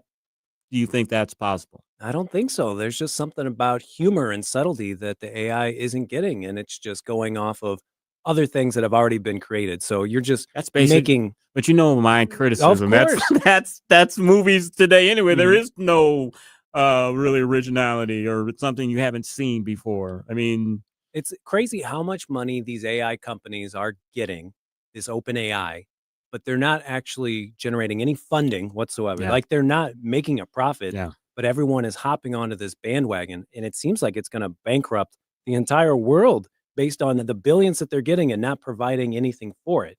And so I think people are actually retaliating against AI, and they want to know that something was made by humans. I think there's going to be a lot more put into seeing a live concert and going out with humans instead of sitting at home on your phone. I think people are really going to miss what it was like to go out and touch grass, as they say, more experiences like that. I love going to the movies with people. I love hearing other people around me and then laughing. I don't like sitting at home in a vacuum wondering if this is something that other people would enjoy. You know, it's interesting that you talked about all of the money that's being spent on AI. There was a story a couple of days ago that OpenAI, and I forgot the other company that they compete with, were giving kind of estimates of when they may turn a profit. OpenAI was saying that they estimate that they're going to turn a profit in 2030 because in 2030, but it may pay off for them because apparently they are spending a lot of money on AI infrastructure. And that's why they're saying they're not going to make money for a while. Their competitor, they're saying they're going to make money in 2028, but because they're not putting as much money into the infrastructure as OpenAI is, and that may hurt them in the long run because OpenAI will be so far ahead of them. But 2030, that's a short 4 years. I mean, look at Amazon.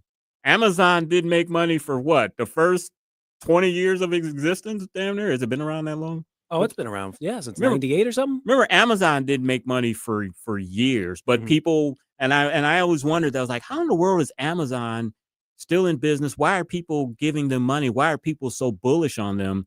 And they were saying it's because Amazon is going to eventually get to a point where everything that you buy is going to be from them, and people saw that. So it's like, we'll let them lose money year after year after year. What they're building is going to be so big that they're going to be the behemoth that they are, that you're going to buy everything from them, and it paid off. I guess OpenAI is saying that same thing. Yeah, they're just trying to muscle their way in, like when Uber isn't allowed into a city, but they just start going in there anyway. Yeah. And before they know it, Yeah. it's more profitable to pay the fines, and then hopefully they make a profit later.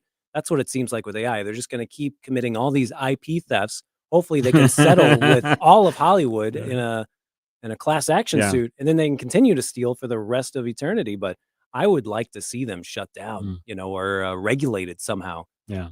Well, I got to tell you, as a person who's not very creative or technical, those songs weren't bad to me.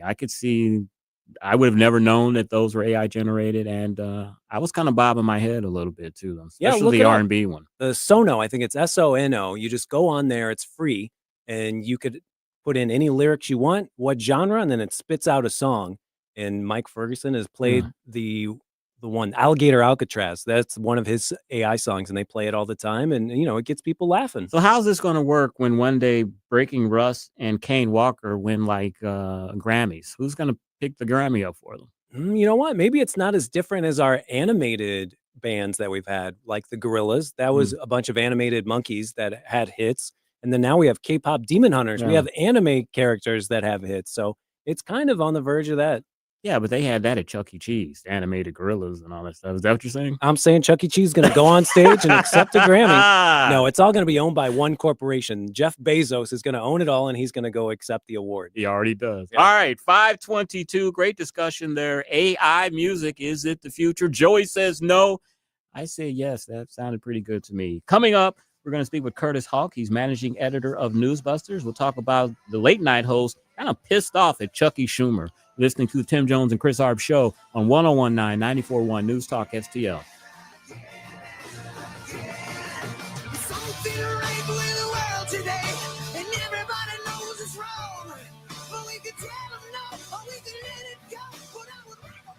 Tim Jones and Chris Arps, driving the leftist crazy all afternoon.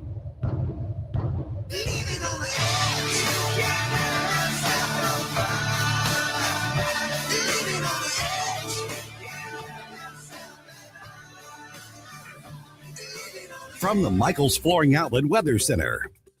I'm First Alert meteorologist Kristen Cornett with your forecast. Partly cloudy overnight with an unseasonably warm overnight low of 60 degrees.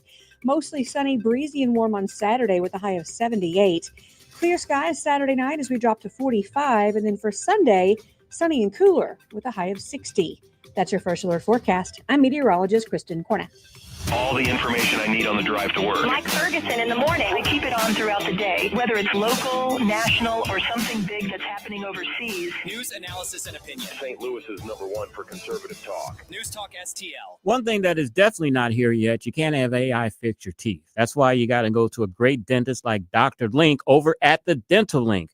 Dr. Link and his team, they're true pioneers in modern dental implant dentistry. I went through the mini dental implant process myself. I can tell you firsthand, it was less invasive, less painful, and the recovery time was so much quicker than I ever expected. I'm not the only one in my family who trusts Dr. Link. My wife and even my father-in-law, they're patients too, which tells you how much confidence we have in the Dental Link. If you're missing a tooth or you're struggling with loose dentures, mini dental implants may be the solution you've been waiting for. And here's the best part. They cost much less than traditional implants. The Dental Link is a state-of-the-art facility right on Manchester Road in Baldwin, offering everything from cosmetic dentistry to implants. Take it from me and my family. If you want your smile back with confidence, call the Dental Link today at 314-794-6464 or visit dentallink.com. Columbo here for my friends at Bluff City Outdoors in Alton. The knowledgeable staff at Bluff City has served the St. Louis outdoor community for decades, and they can take care of all your bow hunting needs, all your trapping needs, all your fishing needs, and more. Plus, while you're there, you can schedule a trip with a local fishing guide and shoot in their archery range. Bluff City Outdoors is open 7 days a week, 1 mile east of Fast Eddie's at 2813 East Broadway in Alton. Follow them on Facebook and at bluffcityoutdoors.com. I'm Missouri Attorney General Catherine Hanaway. Fraud and scams can strike anyone. My office works to ensure that Missouri is free from deception and unfair practices. Last year, we handled over 65,000 consumer complaints and returned more than $400 million to Missourians. If you've been a victim of fraud, call 800-392-8222 or visit ago.mo.gov. Paid for by the Missouri Attorney General's Office.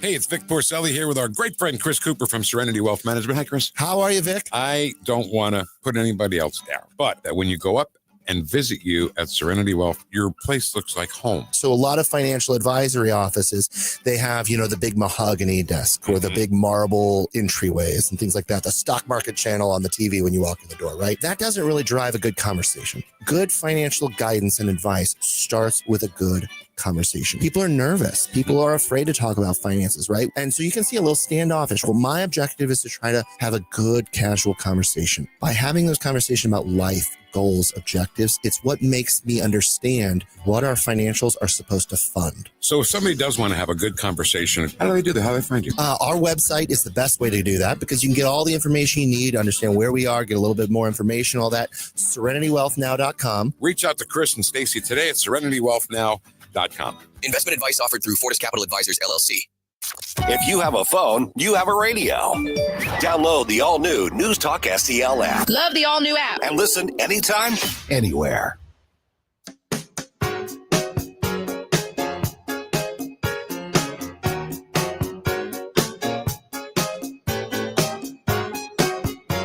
You're listening to Tim Jones and Chris Arps.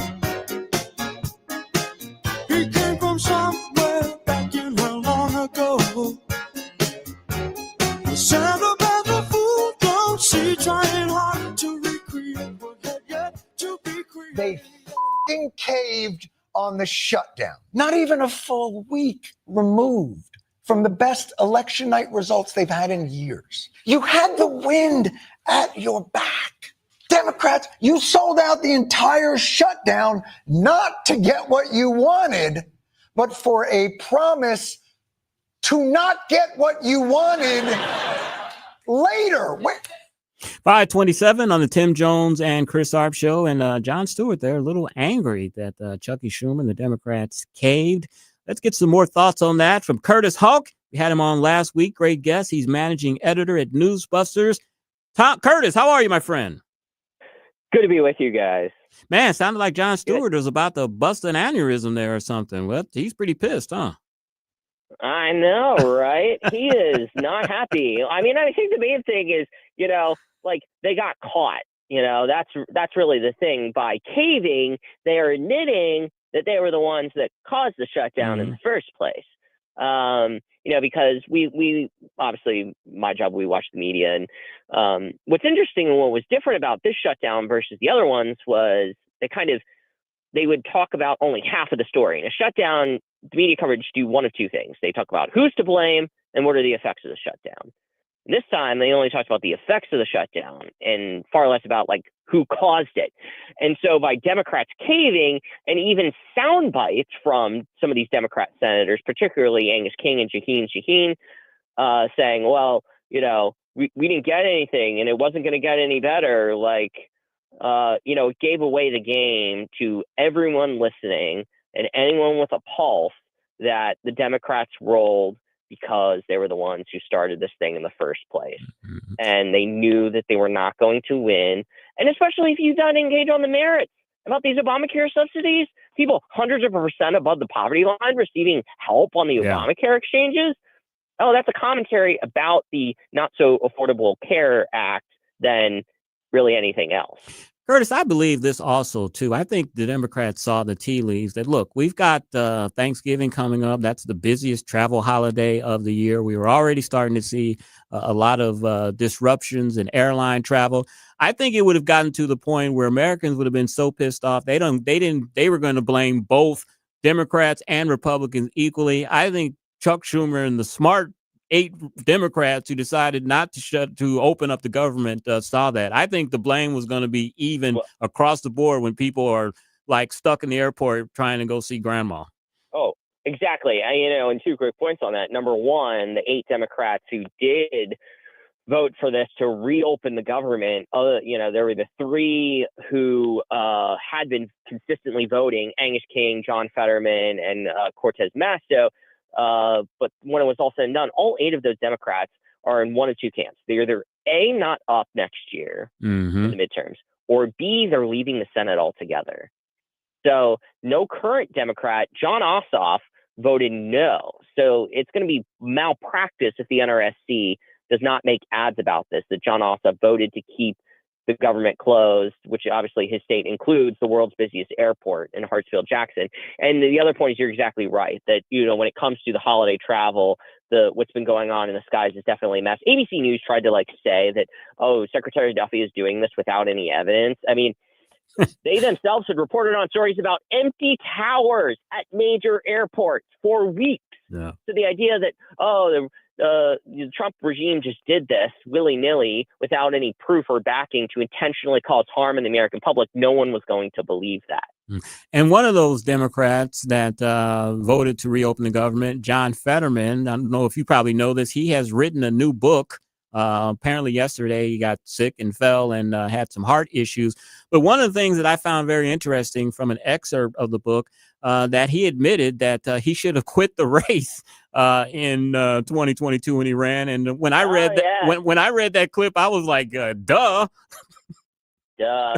Although I will say, now it's all water under the bridge. As a native Pennsylvanian myself, that entire race was just kind of a mess.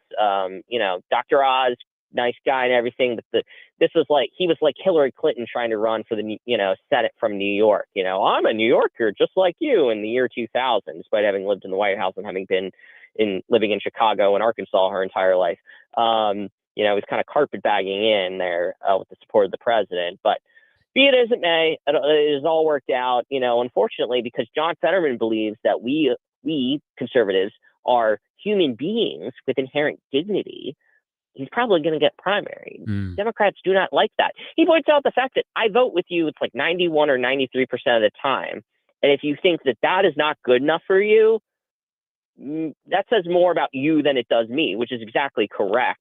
That he points this out. The most he's done is voted to reopen the government, and he voted for a few Trump nominees. Other than that, he's been with the Democrats the entire time, and they still want to throw him out because, the other thing, I forgot. He thinks Israel has a right to exist. Yeah, we can't have that. Hey, what part of Pennsylvania are you from? I'm from Lancaster, Pennsylvania. Okay. Amish country. Only reason I say that, my wife is from Bradford, Pennsylvania. You ever heard of Bradford, Northwest Pennsylvania? Yeah, way on the other side. Yes. Penn State. Went to Penn State, yes.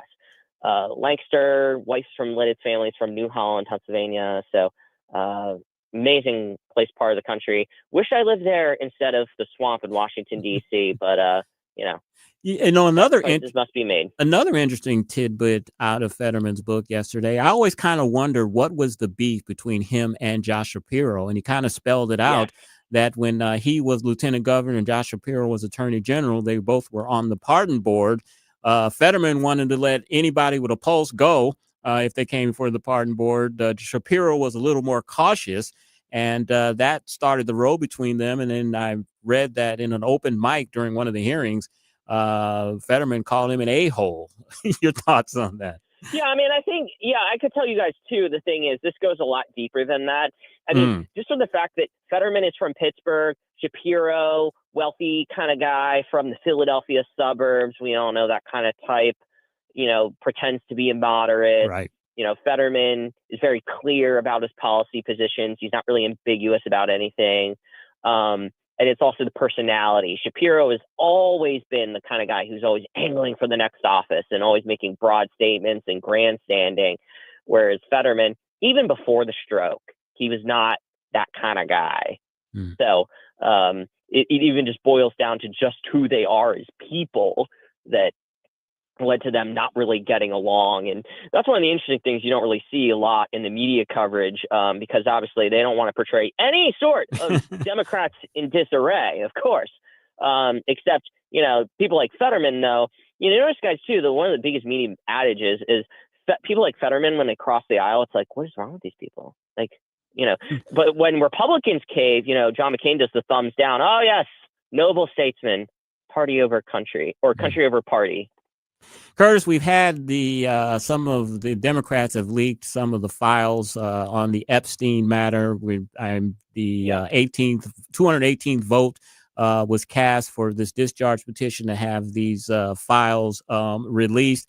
What type of feeding frenzy is the media involved in with this Epstein file? Do they think they have something here? You guys, I mean, this is remarkable. Hopefully next week or the week after, I can come on and talk to you guys. I've been counting the numbers since the FBI letter, the 4th of July weekend. It is astronomical on ABC, CBS, NBC, on their morning, evening, and Sunday shows. Hundreds and hundreds and hundreds of minutes on this. They really, truly believe, let's cut to the chase, gang. They want the emails to implicate Donald Trump in Jeffrey Epstein's unspeakable crimes. That's what they want. They're looking to drag this president down. They're looking to tar and feather him. Although what's fun and interesting about the emails is Jeffrey Epstein is trashing Trump in a lot of them now. So now they're trying to say that even Jeffrey Epstein knows Donald Trump was a bad guy. Well, if you're saying the pedophile thinks Donald Trump is a bad guy, wait a second. I don't really think that's the road that you guys want to go down. But the media, of course, are suddenly now interested. And anytime a conservative tries to bring up the fact that you guys don't really seem interested in that a few years ago at all, or B, when Joe Biden was president, and why weren't these released then? Because obviously we all know, guys, they indicted the president 4 times. So they would have definitely released it by then. And of course, they get hit back with the fact that, oh no, we got to think of the victims and all this.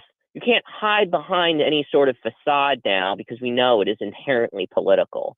And, you guys won these elections on cost of living, allegedly, and now you don't want to talk about it anymore? It's one word, Curtis. It's affordability. Affordability. I am going to be sick to death of hearing that word for the next year. They have ground that. It's like me in college in passion and diversity. Like, my goodness. Exactly. Buzzword. Speaking of Epstein, former Fox host and now podcaster Megyn Kelly has got herself in a little hot water. I actually heard the clip of her today, and it was kind of astounding where it sounded like she was kind of excusing Epstein, saying that, he did like young girls 15 and 16, but he didn't like girls that were like 8, 9, and 10. That's what a true pedophile is. That's what it sounded like she was saying. What do you think of that? What's going on with Megyn? See, this is really, we gave her a Bulldog Award, the MRC Bulldog Awards for Most Outstanding Podcast earlier this year. I've really looked up to Megyn. She's an important voice, and we need her in this movement. And she has reinvented herself. Having $66 million from your NBC contract kind of goes a long way. It does. You can kind of do whatever you want. But, we all wish we could have that happen to us. But, I'll just say it is disappointing. It is really disappointing to see some of the comments she's made about that and other issues recently. I still really look up to her, and a lot of people do, and what she's doing with Megyn Kelly Network with Mark Halperin and Emily Jashinsky and some of these other guys, Steve Krakauer, the guy behind the scenes, just incredible people. But just on these things, it's just, it's disheartening. So what are you guys working on over there at the Media Research Center? What are we going to talk to you next about when we have you on? What's the big story? Well, as I said, I got the Epstein files stuff maybe coming down the pike. We've been looking at, well, first of all, we also have Gavin Newsom's chief of staff having been indicted. Oh, I saw that. We call him Governor Gecko here. Yeah, Governor Gecko, Bond villain. That was not covered really anywhere on ABC, CBS, NBC. And a lot of the successes that the administration has been having have not been mentioned. So we're taking a look at some of that as well. But we're coming down to the holidays, gang. So also quotes of the year, moments of the year. And also, just have a moment of silence before you all go to bed tonight. MSNBC, when you wake up tomorrow, will be no more. Because at 11 p.m. Central Time, MSNBC will become MS Now. And what does that stand for? Is it supposed to stand for something, or are they just... My source for news, opinion, and world. Ms. Now. I like that.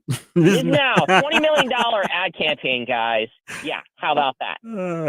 All right. That is Curtis Houck, managing editor at Newsbusters. Check them out at newsbusters.com and on X, Curtis Houck, Houck. Curtis, thank you so much for your time, my friend, and have an excellent weekend. You guys too, and download our app on Apple and Google Play. You heard the man. Do it. Thank you, sir. I like him. He's a good guest. Thank you for getting him. He's Curtis very Houck. good. He's very funny. He knows his stuff too. He does. Yeah. Newsbusters.com and on X, Curtis Houck. All right. The time you've been waiting for. Joey V reviews The Running Man. And that is the dance that Chris is really good at that he does at weddings. Not. So get your web streams going because we're going to watch Chris dance. Yeah, that's going to be comedy hour. All right. Listening to the Tim Jones and Chris Arps show on 1019 94.1 News Talk STL.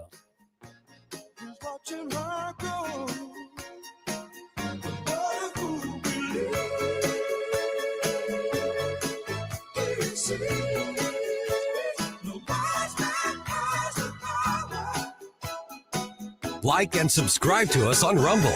News Talk STL.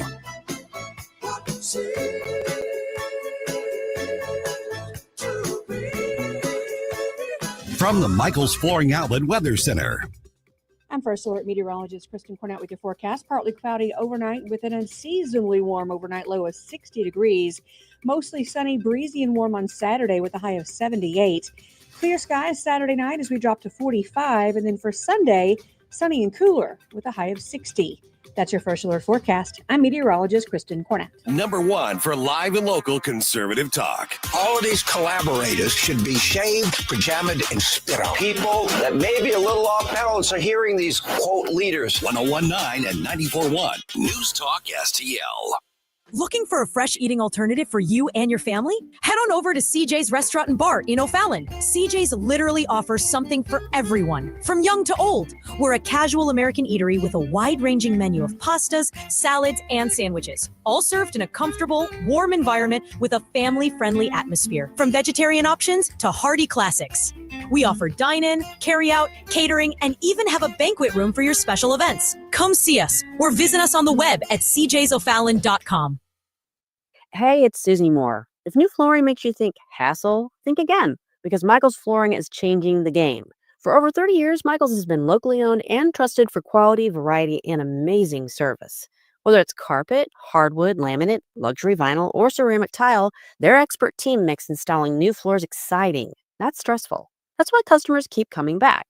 Visit Michaels Flooring at St. Peter's, Starting Prairie, Creve Coeur, or online at igotfloored.com. That's igotfloored.com. Report cards are a good way to show how well your kids are doing in class and where they might need improvement. We at the Show Me Institute believe schools should get grades too, so parents can see how their child's school compares to others. That's why we came up with the Missouri School Rankings Project. Click on the website moschoolrankings.org and it's all there. Rankings and letter grades for all the schools in Missouri. The rankings are based on categories such as student performance in English language arts and math, ACT scores, and graduation rates. Then we take the rankings and come up with a grade point average, just like your child has. Each school and district has a grade, and the website is easy to use. And now we've added spending data for every district, so parents, taxpayers, and policymakers can see where the money is going. Don't you want to know how your child's school stacks up? Learn more at showmeinstitute.org. The Show Me Minute has been brought to you by Show Me Institute and Show Me Opportunity. Chris Arps here, and I'm thankful for my relationship with Christ, my wonderful wife, Becky, and the opportunity to speak to the great listeners of News Talk STL. Hey, it's Tony Colombo, and as we approach another holiday season, I am thankful that my family continues to be happy and healthy. Oh, and I'm also glad I don't work for George Soros. News Talk STL, celebrating family and friends this season of Thanksgiving. Brought to you by Candici's, Parlor Donuts, and Amis Italian Restaurant and Pizzeria. Jamie Allman here, tossing and turning over retirement worries. You're not alone. 3 out of 4 Americans share your concern about having enough saved. But here's the thing. A comfortable retirement isn't out of reach, even if you're planning for 30 or 40 years ahead. Every day, Jeff Portman from the Gemini Wealth Group helps people avoid the critical mistakes that can derail their retirement. Build your path to financial confidence. Visit GeminiWealthGroup.com or call Jeff directly at 314-888-0123. Securities and advisory services offered through LPL Financial, a registered investment advisor. Member FINRA SIPC.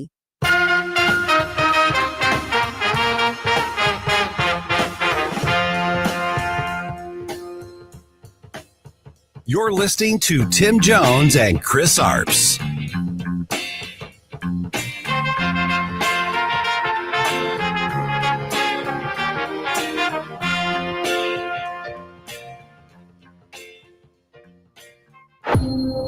Ben Richards, 35, married, 1 child, in medical crisis, employment status, blacklisted. But there's still a way out for you. Welcome to the Running Man. The rules are simple. Survive 30 days with the entire nation hunting you down. I'm gonna come back here and burn this building down. I promise. That's the spirit. This is America, damn it! And we don't put up with no bullshit! Yeah! 5:46 on the Tim Jones and Chris Arps show. Joy, I got to admit that you've got me trained like Pavlov's dog. Because when I hear that music, I know it's time for movies. My mouth starts watering, fiending for popcorn. So thank you for that. And I just rewatched this Quentin Tarantino, Robert Rodriguez double feature called Grindhouse. Yeah. And it was all supposed to be like it was set in the 70s. And they used that funky fanfare theme a bunch of times. And it does put you in that mindset of like, oh, I got to run to the lobby and get the concessions really quick. Exactly. Now, before you get into the review, I've got to tell you, I know nothing about Running Man. Oh, wow. I got to tell you, I'm not a big Arnold Schwarzenegger movie fan. I did watch Conan the Barbarian when it first came out because it was on cable and it was on like every other hour. And I wanted to see Arnold Schwarzenegger as a movie star. And to me, he peaked after Terminator. So I never watched. You liked it when he didn't talk as much. Maybe that's what it is. But I have not watched a whole lot of Arnold Schwarzenegger movies. I know this one, he's not in it. So I am completely clueless. I don't know what Running Man is about. So I'm curious to hear the review. Hit the theme. I mean, that's what it is. He doesn't talk. Joey, baby, what movie are you playing? Today, we're talking about The Running Man. And the plot is, after his daughter almost dies from the flu and his wife turns to prostitution, Ben Richards goes on a game show called The Running Man in hopes of winning $1 billion. And the game show is like a modern day Roman games where it's fun to watch people die because they're all so poor and can't afford medicine or food. Yeah, my kind of show. And The Running Man, it's actually based on a Stephen King book that came out in 1982. And 2025 has been actually a huge year for Stephen King. Yeah, I noticed. I don't know if you've caught wind of all of them, but there's like 6 of them that have come out. There's The Life of Chuck, The Long Walk, The Monkey. There's a couple of TV shows, Welcome to Derry on HBO and The Institute on MGM. And now this. Is he short of money? He's got to be a billionaire. Is he short of money? Is that why? I know back in the day, Stephen King had this deal where you could adapt one of his things for a short for $1. And then people would do that all the time. And it was a nice little thing that he let people do. But there's no way he's doing it for $1 unless he's getting like 90% of the gross. So I think he ended that program a while ago. Now, the last time The Running Man was adapted for the big screen was back in 1987. And it starred Arnold Schwarzenegger. But they used none of the plot from the book. They basically just took the title and the fact that it was a game show where people die. And that was it. But it was really of its time, that 1987 Running Man I just watched last year. It is a lot of fun, but it is just a vehicle for Arnold Schwarzenegger to have different little one-liners when he kills someone. It's basically him on this game show and he's fighting his way through American Gladiator bosses, and each one is more ridiculous than the next. in that Arnold one. There's a guy who's an opera singer who can control lightning, but he's decorated like a Christmas tree. Oh, okay. And then there's another guy named Buzzsaw who has a chainsaw. Right. And Figures. I know, right? And so each time he kills someone, like if he kills you with a chainsaw, he says, "That guy just split." Oh, Very awful one-liners yeah, that he's yeah. got. And there's another one where he like chokes a guy out with barbed wire. Mhm. And he's like, "Oh, that guy was choking me up." You know, just stupid one-liners that How do you make you cringe, but are funny in the how moment. do you top Hasta La Vista? You Hasta can't. You can't la top vista. that. This is actually one of the mini movies where he says, "I'll be back." Okay. It's he knew it was working, and he Right. just kept using it over and over in movies. Now, like I also said, it's wild that back in 1987, when The Running Man came out, Mhm. The Predator also came out. Right. And that just happened this weekend, where The Predator came out last weekend, made $90 million, and now we've got The Running Man coming out. Both Arnold movies, both from 1987. I don't know what's in Not a coincidence. the Hollywood system, but I think Yeah. it's You know. they can't come up with new ideas. You said it, not me. Is what it is. Now, The Running Man for 2025, this Mm-hmm. one, I was really looking forward to it because it's directed by this guy, Edgar Wright. And Okay. he is known for making really funny action movies. The Shaun of the Dead, that was a Okay. zombie movie, that was an action comedy. And Baby Driver, that was like a getaway chase movie that was also pretty funny. And then he made this 5-star masterpiece called Scott Pilgrim vs. the World. I just love that movie so much. So I had a little bit of expectations Okay. that we'll see. Did they pay off when I went in?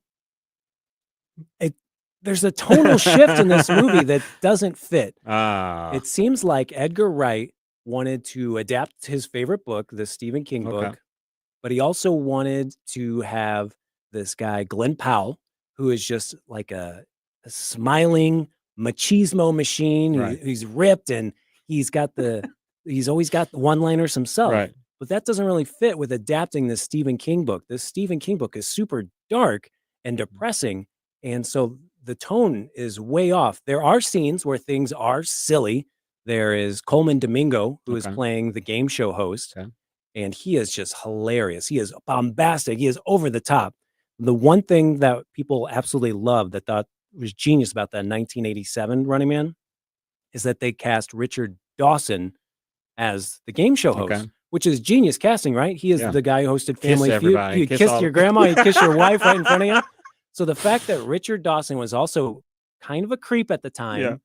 and he was a game show host with that everyone knew, him being in The Running Man in 1987 was amazing. And he plays the bad guy perfectly in that.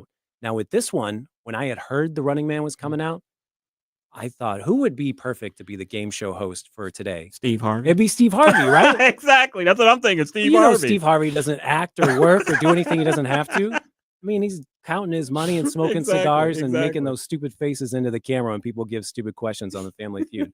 But Coleman Domingo is a great Right. replacement because he's a black guy who's very just ripped and buff, and he's got a beautiful mustache, and he really lights up every scene that he's in. So I don't mind that Coleman Domingo was chosen, but You sure he's black? Coleman Domingo? He is Sound gay, like a though, but he it is doesn't sound black. like a black name. Coleman Oh. Domingo. I'll have him check into All that. right. Yeah. Check into that. So he was perfect casting. And then, like, because I love Scott Pilgrim vs. the World, Michael Cera came into the Okay. movie, and he has this great action scene where he's frying people left and right with his booby-trapped house. And that was silly as well. Okay. But the rest of the movie is just super off with its tone because it doesn't know whether to go really dark like the Stephen Mm. King movie or to be really silly like most other Edgar Wright movies. I wish it had gone super dark. Mm. I had actually found out about the ending of the book, and the ending in this, The Running Man 2025, they botched it. It was so clunky. It didn't come together at all. And then when I found out what the actual ending was in the book, I wish they had done that because that would have been just an epic choice. But they went the big Hollywood blockbuster crowd pleasing ending instead. So I gave this a 3.5 out of 5. That's not bad. Because it's a really good action movie. It's all set in the future where every wall and every window is a monitor. There's these flying robots that are also Do they give cameras. a year? They don't give a year in the movie, but in the book it's set in 2025. Oh, okay. But it was written in 1982. Right. So they didn't want to make you think that it was 2025. But the futuristic world is what kept me so engaged during The Running Man because you see how the technology works, the lines at the pharmaceutical companies, the postal system works in the future. That's that's the best definitely part. fiction. As soon as you put something into the box, it just flies off like it's a drone. And I thought, oh my gosh, I can't wait for the future Exactly. when your mail gets there. Chris's Save the Date will actually get to me this year. Exactly. There you go. There you go. So the world building is what you really need to check out. You know, there's self-driving cars where if a cop wants to pull you over, your car just pulls over. just There's stop, yeah. nothing you can do about They it. almost have that. And I think they filmed a bunch of it in Bulgaria, so you can see the depressing architecture around and how they build up on top of that with the CGI. It ties in seamlessly. I would say it's so serious, it's almost along the lines of Air Force One, which is a movie that I love, but I wasn't expecting that. I think if you go in not expecting anything, you'll have a lot more fun than if you've read the book or if you've seen the original 87 movie or if you're a fan of Edgar Wright. Okay, I never saw the 1987 movie. What is the differences between the 87 movie and 2025 movie? You said that they kind of went off on different tangents. Is there a main difference? What's the difference between the two? Well, there is Arnold Schwarzenegger, who is just there to be an action guy who's got no family, no kids, nothing holding him back. And then he can just kiss any woman that he wants. And he's just a killing machine. He goes through and he's just killing these fighters like it's a video game trying to get to the main boss. In this one, you've got Glenn Powell, who's actually got a backstory where he's got the sick kid, he's got the sick wife, and he's paired up with some other people that they're trying to maybe work together, but not really, because only one person can win. The thing that really catches me off guard with The Running Man is, you know, for a fact, nobody's ever won in the history of the game, but this guy thinks that he can. So you have to get that out of your mind, because when you start asking questions about this game show logic, it just kind of falls apart. But it's fun in the moment. It's just a little too long. It's like 2 hours and 15 minutes. You know, that's as well. the next question. Now, this sounds kind of like the Hunger Games a little bit. Is it kind of long like that a little bit? Hunger Games? Yeah, Which well, I didn't enjoy those movies. I got to admit, I didn't like them. It's just like the Hunger Games, except, you know, those movies were probably iterating off of the book that Stephen King wrote.